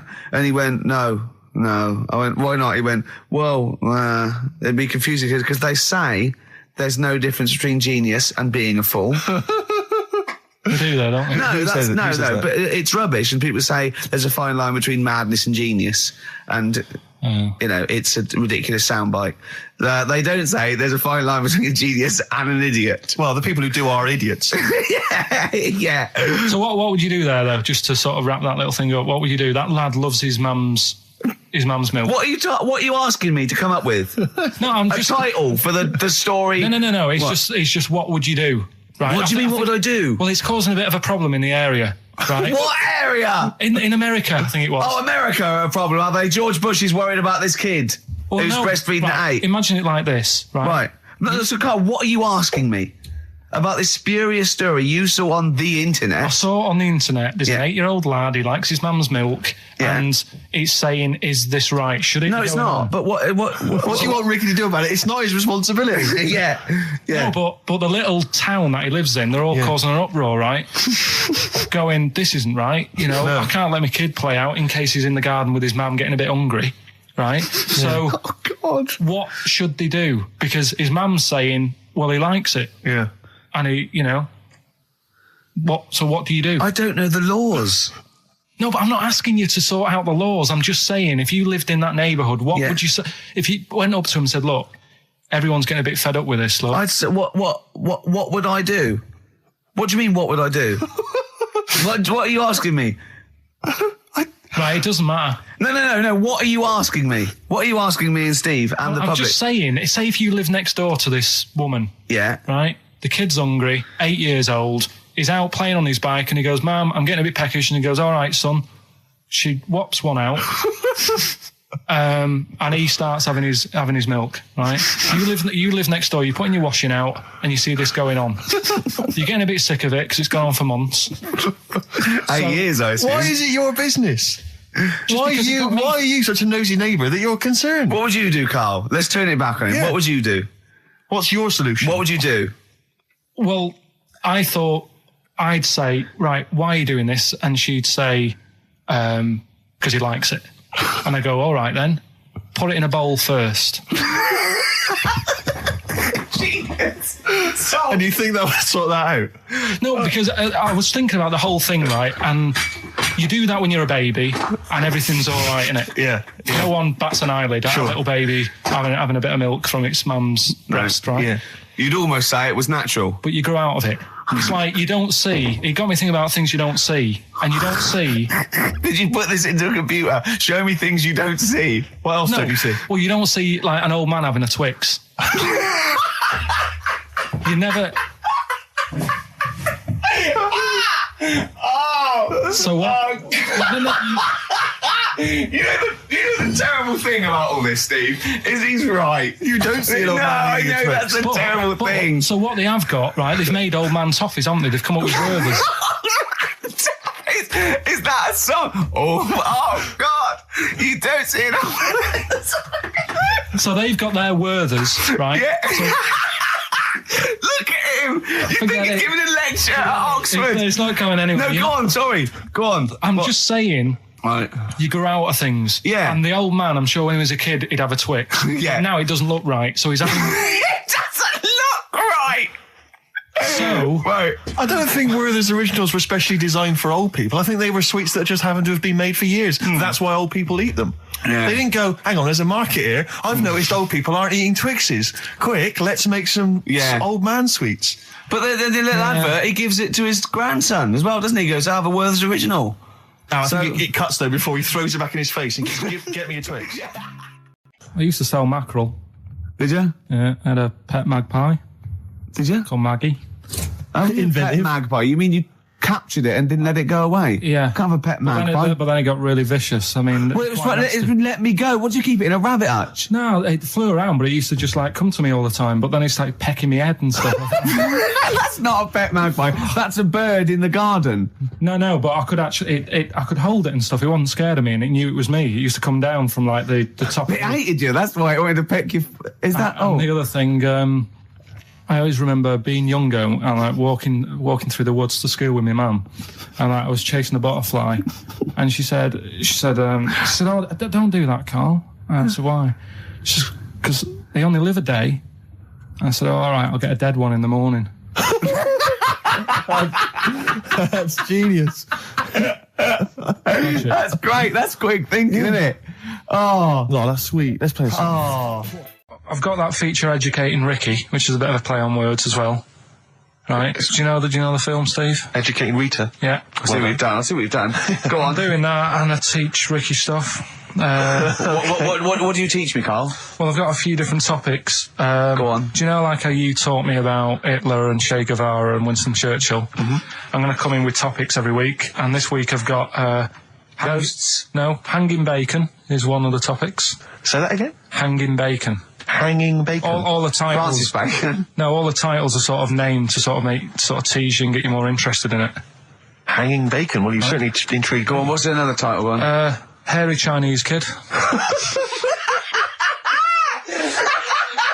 I'd go for that one. If there was a university degree with that title... Yeah, no, I'm going to go for Hairy Chinese Kid, And I think. the final one, Yeah. Alien Gives Man a Beard.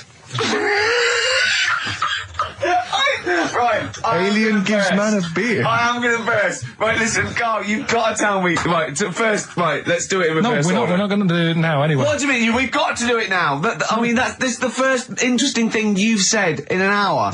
Okay, the listeners have just been subjected to rubbish and mistakes and everything for the last 6 months. Please, we've got to do Alien Gives Man a Beard. What is that? Tell us that.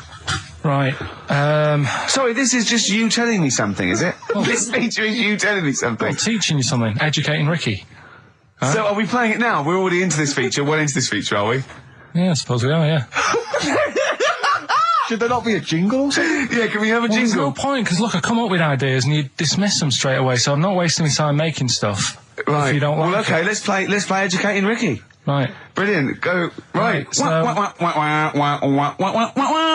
Ding-a-ling-a-ling-a-ling-a-ling. Educating Ricky.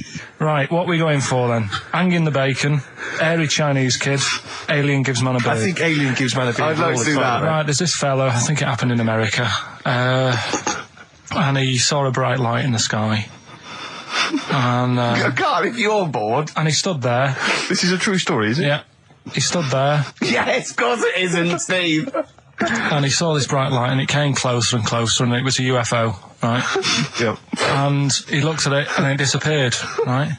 And he gets back in his car, He looks in the mirror. and he looks in the mirror. Yep. He's only got a beard. He hasn't.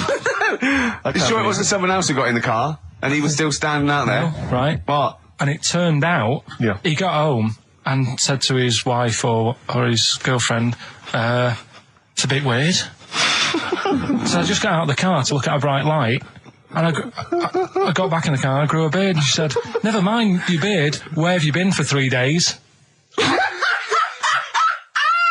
And what had happened is... He passed out because he was pissed. No. The UFO had taken him for 3 days. Yeah. But he'd only thought that he'd only looked at it and it went away. Yeah. But what had happened is, he took him and he grew a beard because he hasn't had a shave. Right, okay. I mean, was Will Smith or Tommy Lee Jones anything to do with this at all? Did you see this on a video maybe and thought it was an educational film? No, it's from a book that some kind person sent in to me. Here. Can I just ask again, just again, I'm just throwing this right back at you. Do you think there's any other possible answer here? Right? A man is absent for 3 days from home. He's the grown a length beard. of time that it could take to grow a beard, lest we forget. What if he hadn't actually seen a bright light in the sky? What if he was lying? What if he was lying? He'd got knocked unconscious, he'd had a car crash. Just any number lying. of other No, things. just lying. Or he was just lying. Yeah, he'd been on a bender, getting pissed for 3 days and that with was his his mates. excuse to his wife. And they went, Dennis, what are you going to tell your wife? Well, wait a minute. Wait a minute. You're not going to believe I was out with you, lads. Just say you're only away for a minute. No, I wasn't away from it because of the beard. Oh yeah, look, it looks like you've been out for 3 days. Well, we have. That's Exactly. right. Okay, we've got to cover that then. Alien abduction. Great one.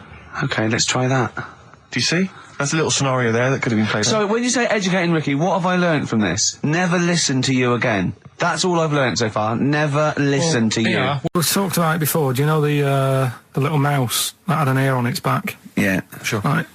Well, you thought he had a bad time, right? Listen to this one. Mouse walking about with us sort of wearing a monkey's testicle. They're just having a laugh. This is what I mean about a lot of scientists. What are they doing? When's that going to come in handy? I don't know what you mean. Well, they were seeing if, say if a fella loses one, right? Yeah. Hitler or whatever. And they go, well, don't worry about it, we can sort you out. I don't know what the monkey's going to do. I don't know if they keep passing them on or whatever. But the actual monkey testicle was put on the mouse, and it worked. It worked for the mouse. But isn't it? I mean, isn't a monkey's testicle quite large in relation to a mouse? Would it not look like the mouse was on a space hopper or something? Oh yeah, it didn't look good. Well, they didn't put it where its testicles would be. No, they did. Like, well, how could it walk then? The ear was on his back, so he could just get about. Well, I don't know. But Well, you don't know, do you? You just guessed. Did they grow the monkey's testicles where the mouse Well, it testicles looked would? stupid anywhere else, though, wouldn't it? Oh, whereas a mouse with monkey testicles, that's fine. You'd be showing off. You'd be all right. I prefer that than the ear. When that mouse gets put back in with the other mice, do the other mice go, George, you look different. Have you had anything done? But the weird thing is, as well, apparently it still works as a monkey. What? So, like, what are you talking about?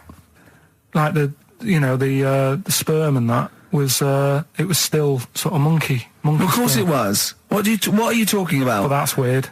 But what, Carl? It's only a thing to give it nutrients. That's all the thing they're testing. It's like grafting at that level. Right. What's your question? Because I'm right. What do you think? It would change eventually. It would have changed into a mouse testicle because it had been hanging round a mouse for so long. No, I thought the actual sperm of it though would be a mouse's. Why? Because it's hanging off a mouse. No, but your sperm is actually created in the testicles. So that's why it has to be outside your body. Otherwise, we put them in a nice little cage. But I'm guessing then that they've done this operation so that they can do it to humans. Yeah. Why would I want a monkey testicle if my kids are going to be monkeys? What use is it? No, think. That's no. That's going to happen anyway, Carl. Yeah, but think. Think of what you're saying. They've grown a monkey testicle on a mouse to see if it would still function as a monkey's testicle, okay? So they can do that to humans. So think, Carl. What they'd do is they'd grow a human testicle on a mouse and it could still be used as a human testicle. So what? To give you a testicle that you've lost. From a mouse? No, from another person who it was kept alive on a mouse. Because it's kept the nutrients alive, as opposed to keeping it a deep freeze. Maybe bollocks go off after a week. I don't know. Maybe they get accidents. He had a little a card. Do you donate your testicles yet? I'll tell you what. No one needs testicles yet. Let's keep them on a mouse. You have yours ripped off in some sort of bizarre skiing accident. You go, well, you're in a Battersea dog town. You pick the ones you want. They can grow them on anything. They can grow them on a Dachshund. Bulldogs are growing them usually, that's where you see a bulldog. Usually that's waiting for an operator. What don't you understand, Carl? Hang on a minute. I thought this was knob news, not testicle time. I don't understand why. Yeah, testicle time's not for another 10 minutes. Yeah. No, it's all sort of linked and that, though, isn't it? Well, sometimes it's linked to a mouse. But what do you think about, like, I don't know, testing stuff out like that? Is it worth it? Could you not just go straight from... But listen, Carl, I'm getting this information from you. No, if this was on Question Time and someone said there were, Dimbleby and Paxman or whatever said it, I'd think about it as a moral dilemma. You've just said you saw a mouse with a monkey testicle. What do you think of that? I don't think any of it. I don't think anything of it is the answer, Carl, because I can't trust the info. I cannot trust anything that comes out of your mouth. Well, it's true, but it's just all this. It's the same thing, innit? It's the leeches in a blender. It's the fella looking at an electron. Yeah. It's the mouse with an ear on its back. Yeah. I don't know what the point is. But you don't read on. Because I've seen you read something and you're going, look at that. Man survives on eating knee. And I go, what else? You go, I didn't read on. I didn't read on. You look at the mouse with the ear on the back and you just think, that must be murder at a concert. You don't think. You don't think. No, I just think, is it worth sort of wasting You think he swallowed someone's ear? He gnawed it away and swallowed it and it's just in his system? Yeah. No, I just get a bit sad about the mice and that. I agree. I mean, that is sad, yeah. Of course, anything like that. What sort? No. The Pope. Yeah. What semi-precious... Sorry, Mrs. Robinson, we're going to have to let you go. Yeah. Go on. You are the weakest link, Carl. Goodbye. Yeah, go on. The Pope. Yeah, the Pope. Yeah, we've got the Pope. Yeah, that's not strictly a question. He wears a... he wears a Desmond's hat. He wears Gore-Blimey trousers. Yeah. Does he live in a council flat? Yeah, he lives in a council flat. He wears a semi-precious stone. What's the stone? The Pope wears a semi-precious stone. What is the stone? You mean, what is it called? Yeah. What is it called? What, has it got like a kind of papal name? I think it's like, is it a 18-carat one? So we got to try and get the carrot yeah, of the Pope's big diamond. He calls it Dennis. He calls it Dennis the Stone.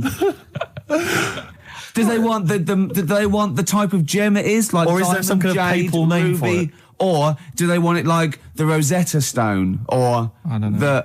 I can't actually. Play a record. Play 2 record. Let's not. Where's your head at? Basement Jacks. Right, okay, let's get this right. Have we knocked this on the head then? Is this not happening? Oh, here he is. Look. Here he is. Come in.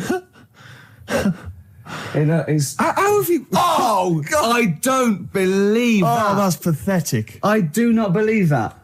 That's absolutely pathetic. Now, they won't believe this, will they? No. Right, No. if I say that Jonathan Ross just got his massive member out, and he is a big lad, come and sit down. I've got your tickets, Mr. Gervais. Thank you. What's going on here then? I mean, why are you dropping off tickets? Well, because, you know, in the spirit of the Comedy Awards, we like to have the rising young stars of the British Comedy That's Awards. right, and that's me. Well, we couldn't find any this year, so we've asked Quirky whether he would sit in the rising young star seat, and I wanted to deliver the tickets personally, so there's no excuses if he doesn't turn up later. Yeah. I always suspected that you were sort of pretty well endowed. Yeah. And now we've seen. You know, it's on webcam. That was just one of my cocks. That's the one you're wearing today. Don't say that. No, This is meant to be the happening young station. What's going on? No, you can't say stuff like that. You can't.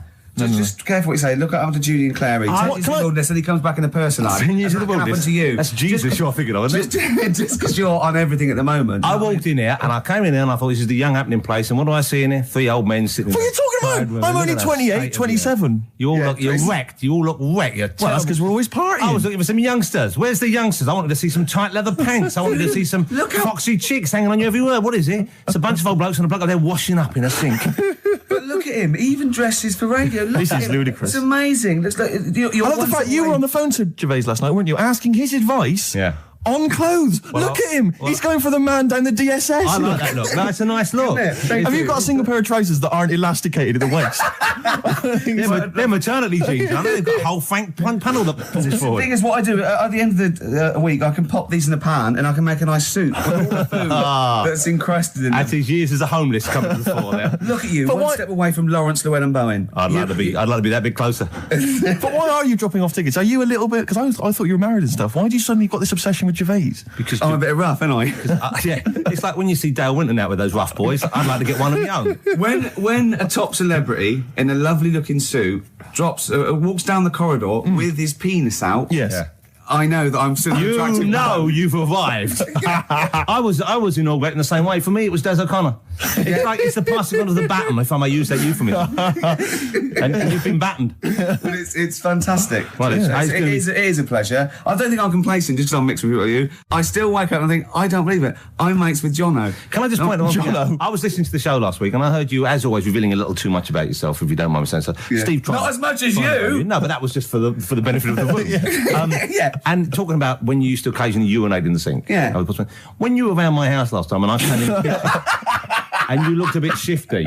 No, please reassure me. It was more ownership. That Yeah. I was like, I went to my territory, and then other people that come in and go, has Gervais been round here? It's like just marking my territory. Because my coffee the next morning had a hazelnut tang to it that I don't remember putting in. Can I just say something? Because I mean, I used to, mention to you, Gervais, when we first started getting involved in the business. Yeah. I should say, if there was one celebrity I'd like to be friends with, it's Jonathan Ross. Yeah. Lo and behold, Ricky's befriended Jonathan Ross. I'm nowhere to be seen. But Not Ricky invited told me- round. Ricky told me that I could be his friend, providing I never extended the arm of friendship. Right. to you. Yeah, if you ever... I thought as much. He tries to keep everyone else down he works with, from The Office, all the other shows. He tries to keep them down. He said, I didn't even want I'm you to number come in. one. I wanted Yeah. to meet you on the steps. Yeah. I didn't even want to tell him you were around. But you called. He went, who's that? And he saw your name come up and he went, well, can I meet him? Well, you're all coming tonight, aren't you? This isn't Radio 2, by the way. These links are way too long. This is snappy radio. We have to play out... Yeah. You might The be kids have lost interest. But the kids want to hear Coldplay, Catatonia, You know what I like? Faithless. How about some more of that instantly forgettable hip-hop you play each week?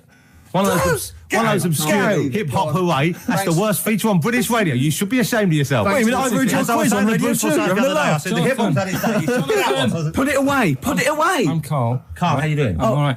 Got a question for you. Quiet man. Got a question. Yeah. The Pope. Yeah. What semi-precious stone does the Pope wear? That is easy. Go on. Topaz. Is that the right answer? I don't know. I might have wrote it down. I'm really sorry, Jonathan. It's not what he publicly admits to, but I have to know because I was hanging out with him at the Groucho one night and he was saying, oh, look at this, look at that topaz, go and buy that, look at that. Vatican City. Look at that. We can make a nice ring out of that, he said. Didn't go anywhere, but thanks for asking. I better go, I've got to go and buy some winkle pickers. Thank you very much. Okay. Enjoy Nice to meet it. you, Stephen. Yes. Carl, I wish I could say it'd been a pleasure, but actually it was quite creepy. So we just had a text here that says, and I don't know what truth there is in this, as ever, but John says there is apparently a nude bike ride today in Hyde Park. Now, I can't believe that's the case, because I don't think it's allowed, is it? You can't ride around with your veg chain, can you? I don't know. Why would you want to? Well, good point. On a bike. On a bike, I like the fact that that's what disgusts him. I want. Do you know what? If we did appeal for a nudist to call in, I'd want a very specific sort. I want a German nudist, a middle-aged man called Helmut. Okay. If there is any, or the closest one to it. So I want a middle-aged man from Germany. If your name is Helmut, you're in. But I'll accept Hans. Carl would be good, wouldn't it? All right. Yeah. I think I'm wondering if the age might. Maybe we could we broaden that Okay, a little just bit? a German nudist bloke. Right. Could he at least be fat? Can I find a fat German fella? If your name's Helmut, we're going to give you a big prize. Yeah. But, you know, any fat German fella who likes to get his sausage out. Sure. Okay? It's sauerkraut. Yeah. What's the phone number? 0871 222 1049. It'd be good just to get an email or a text over the contact, wouldn't it? And then I can just call them up in the week. Sure. And 83936 is the text number. I don't know what our audience demographic pans out like, Rick, but I'm suspecting that's probably a fairly small fraction of our listenership. I know, but, you know, there must be German someone out there, if you know a fat German who likes to get his tackle out, phones are going. Straight away. Just answer it, Carl. Just answer it. Just potluck. it could be anything. Well, just see what it is. To be fair, it could be a nutter. It could be a nutter. But just say hello. Just tell your turn. It's not straight away. He'll stay there, won't he? He'll stay there. Well, answer it. Answer it. Leave it. Answer it. Oh, you see this? It's gone. It's gone. There you go. He bottled it. So, just as well. Well, you took too long to answer it. There's a vicar in Australia who started sort of doing his services and all that in nude. Hot, isn't it, out there? Yeah, Where'd but you get the churches aren't. Churches are pretty cold. It was on some website. Of course it was. Yep. Just saying about a vicar and that who's there's a lot of nudists and that who want to get married. Do it, you know. Don't mess about with the wedding dress and that. Just snip up. Cheaper, isn't it? Well, I suppose it's so. I suppose if you believe in God, you believe that that's the way to be in it, because Adam and Eve and that. Yeah, but then in Adam and Eve, the shame made us dress up, didn't it? Yeah. Eating the apple and things. Yeah, but God didn't want that, did he? No, he wanted to see it all. He was loving it. He was having a whale of time getting a life full of all of that, and then the snake said, cover yourself up. Stitched him right up. Go on then, do a film review, quickly. Right. Well, today on film review, we're doing classic films, and today we're looking at Elephant Man, John Merrick, one of his better pieces of work. It's a sad film. I've never really been able to watch it all the way through. Sorry, John Merrick's better piece of work was him being the Elephant Man, played by John Hurt. Yeah. Go on then. Sad film. When I was younger. Tell us a bit about it. What is it about? Who's John Merrick? It's about a fella who's got a funny head. Right, tell us this. And, he lives in, I think he lives in London, in like about the 1930s or something like that. And he's being picked on all the time and stuff. And first time you watch it, you'll probably cry a bit. And then the second time you watch it, you're just sort of thinking, God, that would be bad. Sort of having a head like that being picked on all the time. Then the third time you watch it, you might think, how does he get his jumper on? Then, I don't know, I'm probably bored of it the fourth time. but it's well worth watching, so Elephant Man. Brilliant. Yeah, see it. Brilliant. I think if you want to get on TV, Carl, you'd be better as the subject of maybe like an omnibus documentary. Living with Carl. So we'll move on to this next one, right, which is brilliant. Dead short story. So, right, old woman, about 70 years old. She's normally fit and healthy and stuff. Nothing wrong with her. She's having a good life. And one day, she goes for a check to the doctors, just to check herself out, because she's getting on a bit. He says, take your clothes off and that. So she does. And checks her out, says, yeah, you're looking good, you're looking good. Turn round. He said, oh, God. He said, you got a tumour on your buttock. Right? So she goes, oh, what, can you do anything to sort it out? So they go, yeah, we could book you in for an operation. It's best if we remove this. Books are in for an operation. Operation day comes, strip her down and that. They're all stood round, the doctors. Start to operate. It only turns out it's a pork chop that she sat on 5 years earlier, and it had stuck to her buttock. Right, Carl. I can forward you. Listen. Serious. Right, okay, Carl, I'm telling you now, I'm leaving. I'm never doing this show again. No, I'm serious. Honestly. You're talking. I've never had such. What do you mean? You couldn't believe it? No, when I read it, I said I've got to tell Ricky this that. This woman had a pork chop stuck to her arse for 5 years. You mental case. Of course she didn't. I had some exciting news this week, Carl. You'll be pleased to find out. I'm worried that you might get a little bit jealous because it's obviously going to impact on your world quite strongly. Because I know you like things to be quite samey. You like the status quo to be maintained. You like the fact that in the past, we've had some crosswords. Because I remember. What did you think of me when I first walked in? When I first came in on the first day of XFM? I don't know why you're making a big deal out of it. I'm just being honest, though. I'm just being honest about a lot of people who see you for the first time sort of go, well, he's a bit weird. I know that, Steve, that you brought it up, and then you're again. But I'm sure that wasn't what he said before. No, did he say before? Well, he's a bit weird. Yeah, well, he looked at you, and I knew. I could see by the look on his face. You know when you know your kid, and your kid's sort of scared of something, and they go, "Why's your kid?" He goes, "Oh, he doesn't like pigeons or spiders." Right. It was like that when I saw Carl, and I brought you in, and I went, "What do you think of that, Carl?" I could see the look on his face that he was disturbed. Sure. And then, as he said. You get used to it, don't you? Yeah, you get used to it. And you have changed a little bit. Your hair's a bit smarter now, and you got some nicer glasses and that, I think. Or I might have just got used to it. Whoa, don't bring it up, Steve. Don't look at me like that. So you say that you think some other people in the office thought the same? Do you know that for sure? Carl. Did you discuss it? Carl. Yeah, I think they do, yeah. Okay, leave it there then. But not just in the office, as you walk through the building. It's worse than you ever thought. Well, no, it's not worse than I ever thought because, as you well know, Ricky Gervais, what did I do on Thursday morning? Oh, is this the thing? For those that perhaps are not of the female persuasion listening, there's a magazine. Apparently, it sells quite well. It's one of the sort of female, kind of issues magazines. I think it's called Company Magazine. It's like your sort of, I guess it's a bit like your Moore or your Vanity Fair or whatever. Anyway, they run every year the 50 most eligible bachelors in Great Britain section. Ding dong, hello. Who's in there this year? In the 50, in the top 50 of the entire country. And then they vote, and they put them in order and see who's the most eligible bachelor. But that's 50 people, right? It always annoys me slightly because bachelor, it kind of seems like a more sophisticated word for loser. Yeah, doesn't it? Which always sort of unnerves me slightly. And also they try and do a different 50 every year, so they're getting pretty desperate to get different ones. Because also a lot of people who are sort of like successful, are married, so there's very little to... No, there's a huge... I don't know if this is international. It could even be international. I'm not sure, actually. So I could be up there with the likes of Justin Timberlake, etc. So Fred Durst... Yeah, that sort of person, So anyway, this is what's exciting, right? Although I'm slightly frustrated because they were telling me that last year, all right, because what happens is the readers of the magazine, they vote for who they think is number one most eligible bachelor, right? Last year, the prize was a 2-week trip in the Bahamas. Okay, this year. I'm rather annoyed because all I'm going to win is a moped. That's the prize this year. That's the prize this year, a moped. Whoa, backtrack. What? Sorry? Last year was a 2-week trip to Bahamas, and this year just a moped. All I'm going to get is a moped. All you're going to win is a moped. Yeah, you got no chance. You've got no chance. Who else is in it? Who else is in it? Well, I mean, I don't know lots of people you'd never heard of. I know Duncan from Blue. Ding. So you're second to him at least already. I imagine you're going to come behind the other 49. Because there'll be people voting for me. They get to vote for me. Yeah, Steve. They'll see my photo and then they can vote for me. Yeah, according to Heat, I was 22nd most sexy man in the world.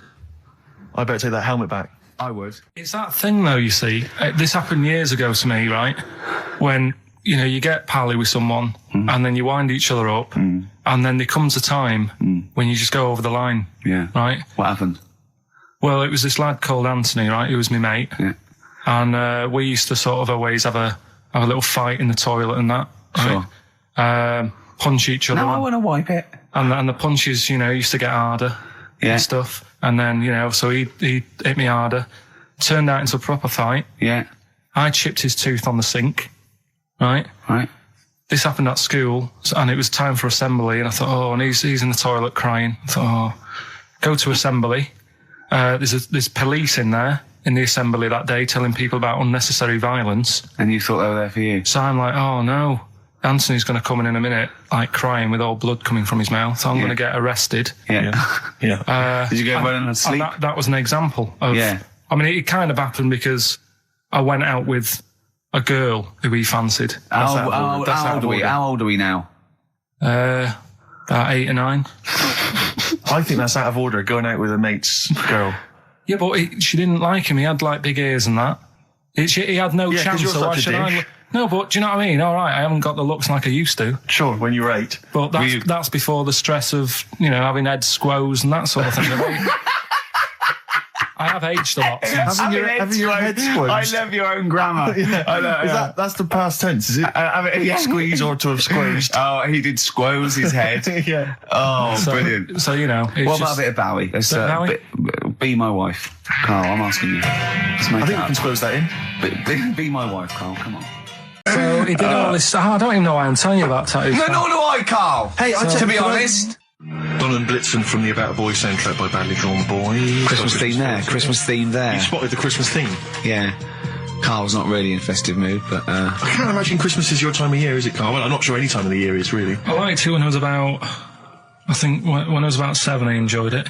Was that the one? Was that the year, the big year for you? You get loads of stuff, you don't have to worry about anyone else, but once you've, got a job... What did you get when were you doing your paper round? How old were you then? I was about 13, 14. Well, that was then you were a man, weren't you? I had to buy stuff. Oh. But you're still not having a good time. You're quite selfish, man, aren't you? I didn't realise this. No, it's just that Christmas... And that's coming from him, Carl. My dad always said... All right, steady on. Dad said Christmas morning was for, for me, so he used to stay in bed. So he never... That's brilliant. That's a great thing to say, isn't it? Yeah. Christmas morning's for you. Run wild. Do what you want. Just don't bother me. I'm going to Honolulu for 2 weeks. That's great. Dad, it's Christmas. Do I have to do anything? No. So my mum used to get up because she used to like to see my face light up, when I opened the presents. And then... to keep fireworks. And then... then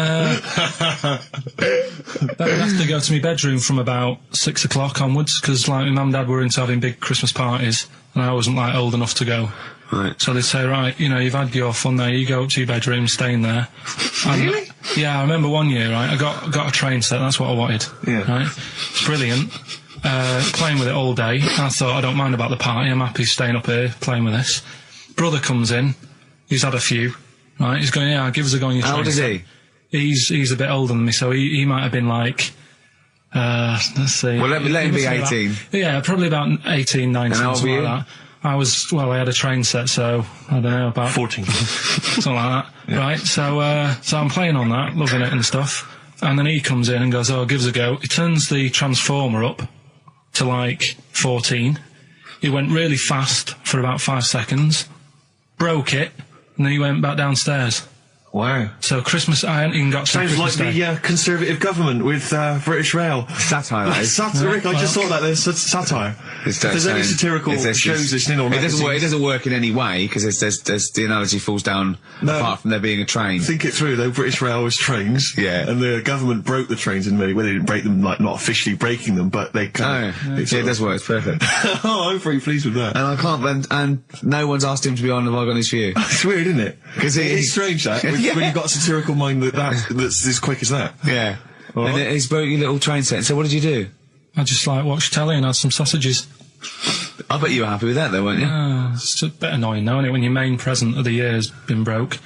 And did it ever get it fixed? No, that was it. Put away. I'm intrigued why your parents wouldn't let you come and join in the festive fun. Was it really debauched down there? Was it eggnog everywhere? Well, no, but I mean, that's fair enough. 6 is a little bit early, but I just think, if you're a kid, he had his fun, put him to bed at 8 maybe. And you think so on Christmas Day? I thought that was a day for family. Well, not if there's a party going on. Well, don't have the party on to Christmas Day. Well, that's another option. Yeah. Your parents are weird, aren't they? A strange breed. Well, I think that was the year, right? You're talking about buying presents and stuff. I think I did treat my mum to... I didn't buy my dad anything. I think that was when I got a bit older, he used to get me dad something because he wasn't that bothered anyway. No. So, got me mum. There was a cheap shop, right? Of course. Thank God for that. Called Snips. Right? So I went in there and I thought, let's see what I can get her. And remember Victoria Plum? I don't think so. Well, it's like a fairy character. Right. Right? I mean, Mum's into gnomes and stuff, right? So I thought, right... She must be pleased with you, then. Victoria Plum. I was thinking, is that one of the neighbours? Is it like a brandy Do you liqueur? remember Victoria Plum? Victoria Plum. Victoria Plum, yeah, it's like a little fictional sort of character, right? Okay. So I saw it, I thought, yeah, she'll love that, right? So I did my paper round, saved up for 2 weeks, right? Oh. Got that sorted, went to Snips, bought the Victoria Plum. Next day, I'm in town with her, right? So I think, I know what I'll do. I said, come in here a minute, right? So we go in, and we're looking around, and I tested her, right? I went, look at that there, that's alright, innit? And she goes, oh, it's bloody awful. Oh, Carl. Oh, Carl. Oh, God. So then, Christmas Day comes, I said, don't bother opening it. She said, no, why? I said, Oh, "Don't." no! Why did you still give it to her? So, well, it's too late, I'd already bought it. Oh, Carl. So she opened it, and I was like, and she said, oh, that's nice. I said, why are you saying that? I said, the other day, you said it's bloody awful. She said, oh, no, I thought you were pointing at something else. Oh, no. So that's why I don't get anyone anything anymore. Oh, God. Play record. Oh, God. Oh. That's good, isn't it? Not bad. Gold Rush. Let you down. I'm actually quite affected by Carl's Victoria Plum scenario. Just the fact that, like, that eagerness, he wants to make sure it's a great present. He's saved up his paper round. He thinks it's like a gnome, but modern.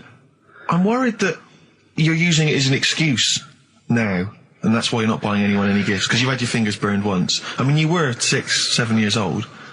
To be fair. No, you weren't. You were about 13, weren't you, if you're doing your paper round? Yeah, I must have been, 11 or 12 then. All right. Yeah, so I'd saved up. Oh, no, I'm not using it as a thing, it's just that... What did you get your mum this year? I've sent them some money so they can get a passport. So they can get a passport? Where are they? Immigrants? Are they trapped somewhere? Well, they're in a holding bay somewhere in Dover. Yeah, I got a friend who's a truck driver who's going to sneak them across. What do you mean? So they can buy a passport. What do they do? Sell it when they're a bit down in their luck? No, they haven't got that much money, right? They've never been abroad, and the mate said they might take them next year, and they said, oh, we haven't got a passport, so You've got to buy a passport, have you? Isn't that your God-given right as an Englishman? No, you've got to pay for them. They're 30 quid each, so you better do, otherwise they're conning me. Right. So you sent them 60 You don't quid? get born with a passport. You sent them 60 quid in an envelope, have you? Well, check. Right. I love that. He'll be watching telly and France will come on and he'll go, oh, what do you think of that? She goes, it looks bloody awful. Yeah, Don't open it. no. Don't open it. Don't open it. So you've not paid for a holiday for them. No, I've just sorted out. Well, it's a better prize, isn't it? Because they can't go anywhere without it. Well, the passport keeps on giving. Yeah. So, 10 years. That is, yeah. So, but no, I never used to. I mean, I can't think of other things. I used to get my dad once I started getting him stuff. It used to be a dressing gown, and then. But as an extra surprise, he used to put like a cigar in the pocket, so he'd think that was it. Yeah. Then he'd put it on and put his hand in the pocket. Right. And then he just hit you because he thought you'd nicked it.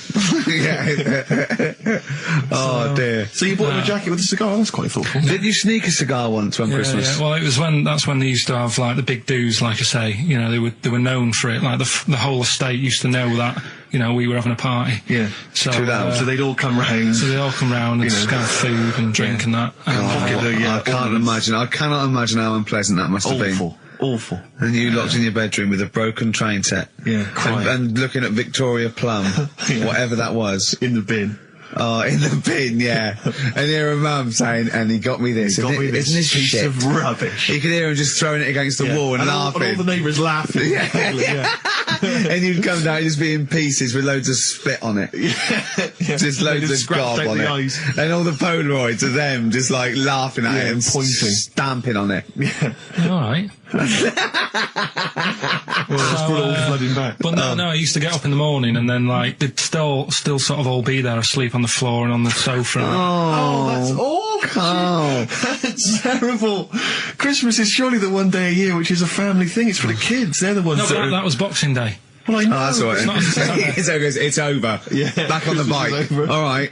Who's going to pay for this? What, me? Yes, Carl. You're doing 2 rounds today. Yeah, was your paper round supporting the entire family? Yeah. No, so I used to get up and like go downstairs and they'd be asleep, so I'd be mooching about trying to find like another present that's still working. It's the gift that keeps on giving. Yes, throughout your adult life. It gives and it takes. Exactly. So it's fair. Yeah. I don't hand them to children. I hand them to the parents. Right. They What they can chose to do them They can with them. distribute them as they wanted. Sure. So what are you going to do this year, Ricky? But how are you what's going to the top plan? that? Yeah. 300 quid worth of scratch cards. That's I've got the a bit of most- money now, a bit more. It's the most thoughtless, And The Office on pikey DVD. gift I've ever heard I of. think they might be getting The Office on DVD. Signed. So that's already sent it up in value. Oh, dear. I know, that's pretty bad. So have you seriously considered it this year? Is it, No, I'm is going to go shopping. I'm going to go shopping properly. Yeah. If you want any help, I am the Didn't queen you take of a small shopping. roulette wheel down there, weren't you?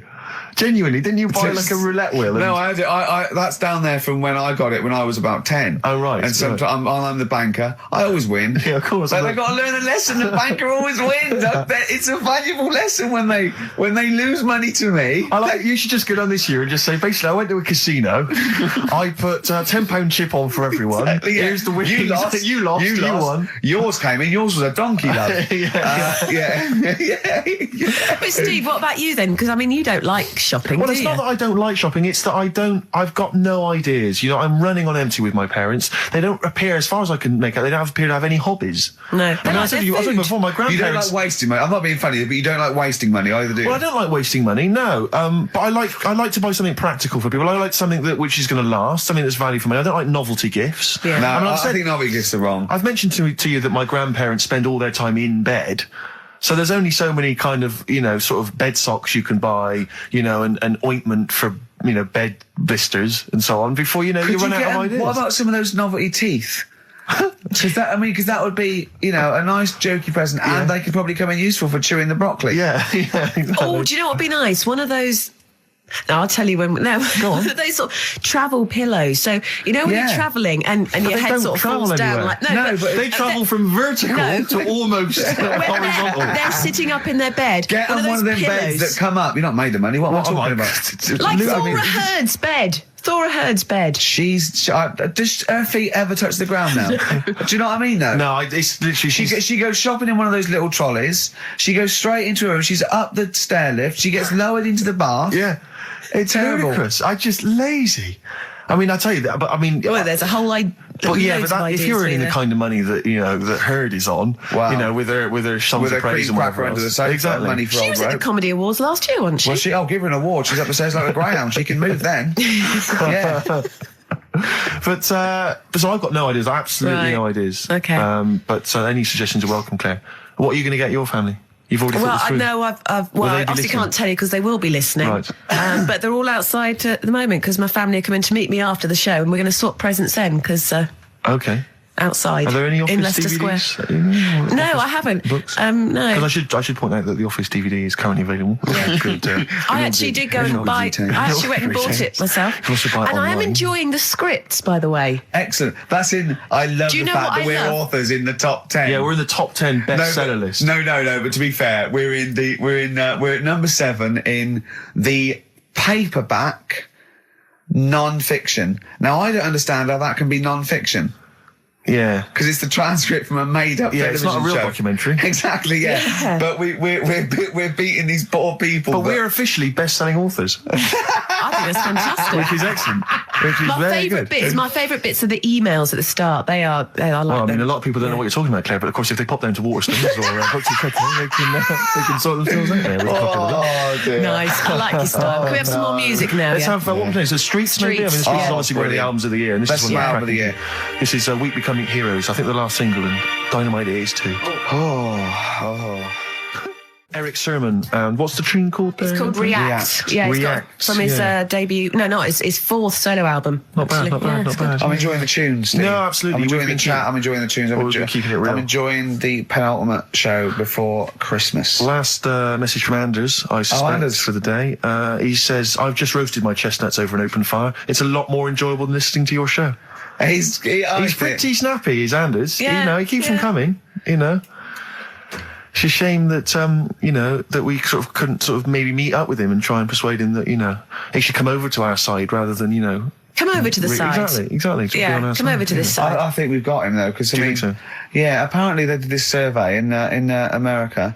People who loved Howard Stern listened to an average of like an hour and a half a week, and people who hated him listened 2.5 hours a week. Yeah, exactly. So I think he's probably more faithful a listener yes, than some of the people that quite like us. Exactly. Yeah. You know what I mean? He's got to listen. I'm the same with some people. I've got to listen to things that I just think are awful. I can't.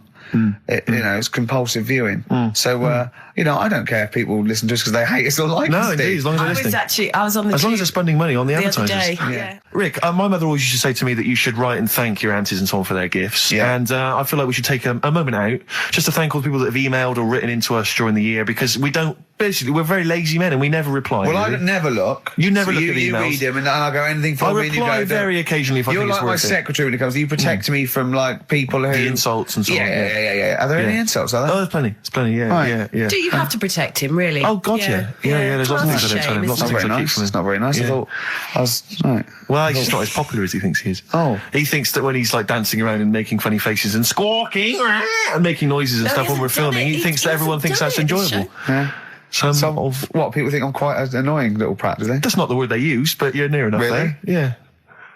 Yeah, they didn't say Pratt, but you're on the right lines. Okay. For instance, we got an email here from Graham. He says, please stop the chat and let's hear some more great ads, as I'm still not sure what mobile phone I should get the wife for Christmas. Carl will be back next week for our kind of Christmas bonanza. I say that, we've got nothing planned. There's no reason why it should be a bonanza. That'd be nice, yeah. But so we'll play some Christmas tunes, and no doubt Carl will have some kind of festive game for us maybe, or a festive, some festive trivia. So, yeah, we've had Oasis Streets, we've had U2, we've had some cracking tunes. Can we get away with playing Nelly? Hot in here? I Yeah. think it's a cracking tune. I really do. I just think, again, I'm not interested in what genre you think it fits into, or whether you think it's cool, or because kids like it, you're not supposed to like it. Let's- It's a good tune, Well, and I think we stick should it try. here. I'll We should stick try it and on. stick it in. But before that, Rick, can I just play one track? We did play it Go on. much earlier in the What? year. What? It's from that album, Son of Evil Reindeer, by a band called the Reindeer Section, and this is a cracking little tune. I yeah. just think it's beautiful, and nice to hear it. Oh, beautiful, marry it then. Oh, Nice, isn't it? Very yeah. Christmassy. It makes me beautiful. want to wish everyone a happy Christmas. Indeed. You know what Well, I mean? yeah, do it. No. No, okay. That's called Grand Parade from the album Son of Evil Reindeer by the Reindeer Section. It's a nice tune. It's one of my Thanks favourites for of the the year. tea, by the way, Not Steve. at all. It's No, very it's, nice. that's my pleasure. It's my pleasure. Claire, just big highlights of the year for you as a final roundup. Sort of things Highlights have you of the enjoyed year? this year? I mean, musically maybe, or maybe stuff you've, Musically, I've enjoyed that band, The Music, Okay, and The Rapture. sure. And the Electric Six. Remember last time I sat in for Carl, we played Danger, High Voltage. Yeah. For one of the first times. That was the first time I'd heard it. You And, played and now that. Yeah. we're playing it every Really? hour. Because you're sort of a pioneer, aren't you, musically on XFM? You're one Well, of the people I who keeps it remember pretty raw. the here, early pretty days of cutting edge. Idlewild. Ricky, do you remember the early days of Idlewild? I'd take All that those back years as ago? well. Teasing you about them playing the I Pinder know. and Wakefield stuff. That latest single I love, and Yeah. the video's great as well. Yeah. I'm a I big knew- fan of Idlewild I knew now. you'd No, like great, it. Come around in brilliant. the end. Yeah. So yeah, it's been a good year. I haven't been out to many gigs, obviously, Sure. because I do the evening show. Yeah, But you know, all yeah. the sessions which I'm doing the best of next week. Quick plug for the show next week. Yeah. Best of the sessions. So yeah, it's Low been a good year. points. Low points. What do? Low points. Do you know what mine are? What? Poverty and war and everything. Oh, I Yeah, always well, hate it. obviously, I yeah, always that. hate it. No, you Yeah, didn't say yeah, that. yeah. No, you were going to say. I was gonna say, No, you were going to say the streets or something, and and you didn't care about Yeah. all the people dying. So don't Yeah. try and do I'm it now. thinking Steve. specifically You're of- nasty. You like that. You like poverty. Oh, you like poverty and starvation. Play a record That's player. Do you interesting. embarrass yourself? That's interesting. What a Near Christmas horrible- time. What a horrible... You hope kids go lame? You're evil. That's terrible. That's a terrible thing. Nelly, hot in Cheeky here. little bit of Nelly there on Oh, we XFM snuck in Nelly. 104.9. We But, don't care. it's a Springsteen great and tune. Nelly, you It's a don't great get that tune. on XFM, do you? No. Usually? No, indeed. We don't live by the rules, Steve. Absolutely. As I was listening to you then talk, You got bored? No. It reminded me of an email that someone sent in saying that they listen online, Yeah. but because of however slow their computer is or whatever, it kind of stutters all the way through. You've got to point out that is the way I No, talk. but they said it only happens when you talk, and I think they've correctly identified that it's not the computer at fault. Well, that's why I You wasn't do worried sound about like doing this someone- boxing match, because I've definitely lost my looks, and I already slur. Yes. So there was really no danger of any damage. No, exactly. Yeah, you do sound punch drunk constantly. Exactly, That's yeah. just part of your charm. Well, listen, that's been a lovely 2 hours for me. I've enjoyed it. I Yeah. hope the listeners have enjoyed it. I hope you've enjoyed it. I hope Sturgis has enjoyed it. I've enjoyed it, yeah. Well, I didn't really care if you enjoyed it. Don't butt in when I'm talking to Steve. You know, you won't You're here do to it press again. the buttons, Sturgis. But we're going to play now a Christmas song for the lovely Christmas ladies. I don't say it's so much Christmassy, but it's one of the tunes I heard this Well, year that really try and tie it stuck into a out for me. festive thing, so- Well, you're a fool. You've embarrassed yourself. Yeah. You just showed up that there's no planning. Yeah. This is it was given away on a free CD on the cover of a magazine. I just think it's brilliant. It's a Lamb Chop, who are an excellent band always, doing a cover of an obscure Rolling Stones tune And I'll called say what, a Backstreet bloody Girls. good meal as well. That's true enough. So we'll leave them with this. It's Backstreet Girl, Lamb Chop. Leads us nicely into... Knob news. Oh, it's the welcome return of Knob News. Right, okay, it's very much like the news at 10, this, isn't it? I do a bong, or in this case a schlong, and he gives me the headlines, the knob news of the day. The big, where have you collected all this knob news? Was there a lot of knob news this week? It was mental this week. The amount of stuff. The way it works, you give us the bong, Yeah. I'll give you the headline. Okay. Steve decides which stories we're going to talk about. And now on XFM, knob news. Schlong. Man grows knob on his arm. Schlong. Man gets doctors to make him a second knob. Schlong. Turkish prisoners made hole in cell wall to produce third inmate. Schlong. Doctors accidentally remove man's testicles. So, well, can I straight away go for the accidental removal of the testicles? Well, it's happened before, right? We've talked about that before. How did what did he go in for a tonsillitis? What are they called? Tonsillectomy. And he went in the wrong way. What are you talking about? How can they accidentally remove his testicles? It says, he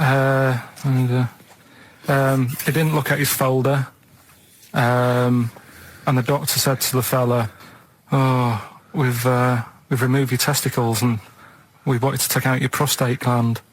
So that's what happened. There's the story. This is what I mean. That's why I don't like going to the doctors.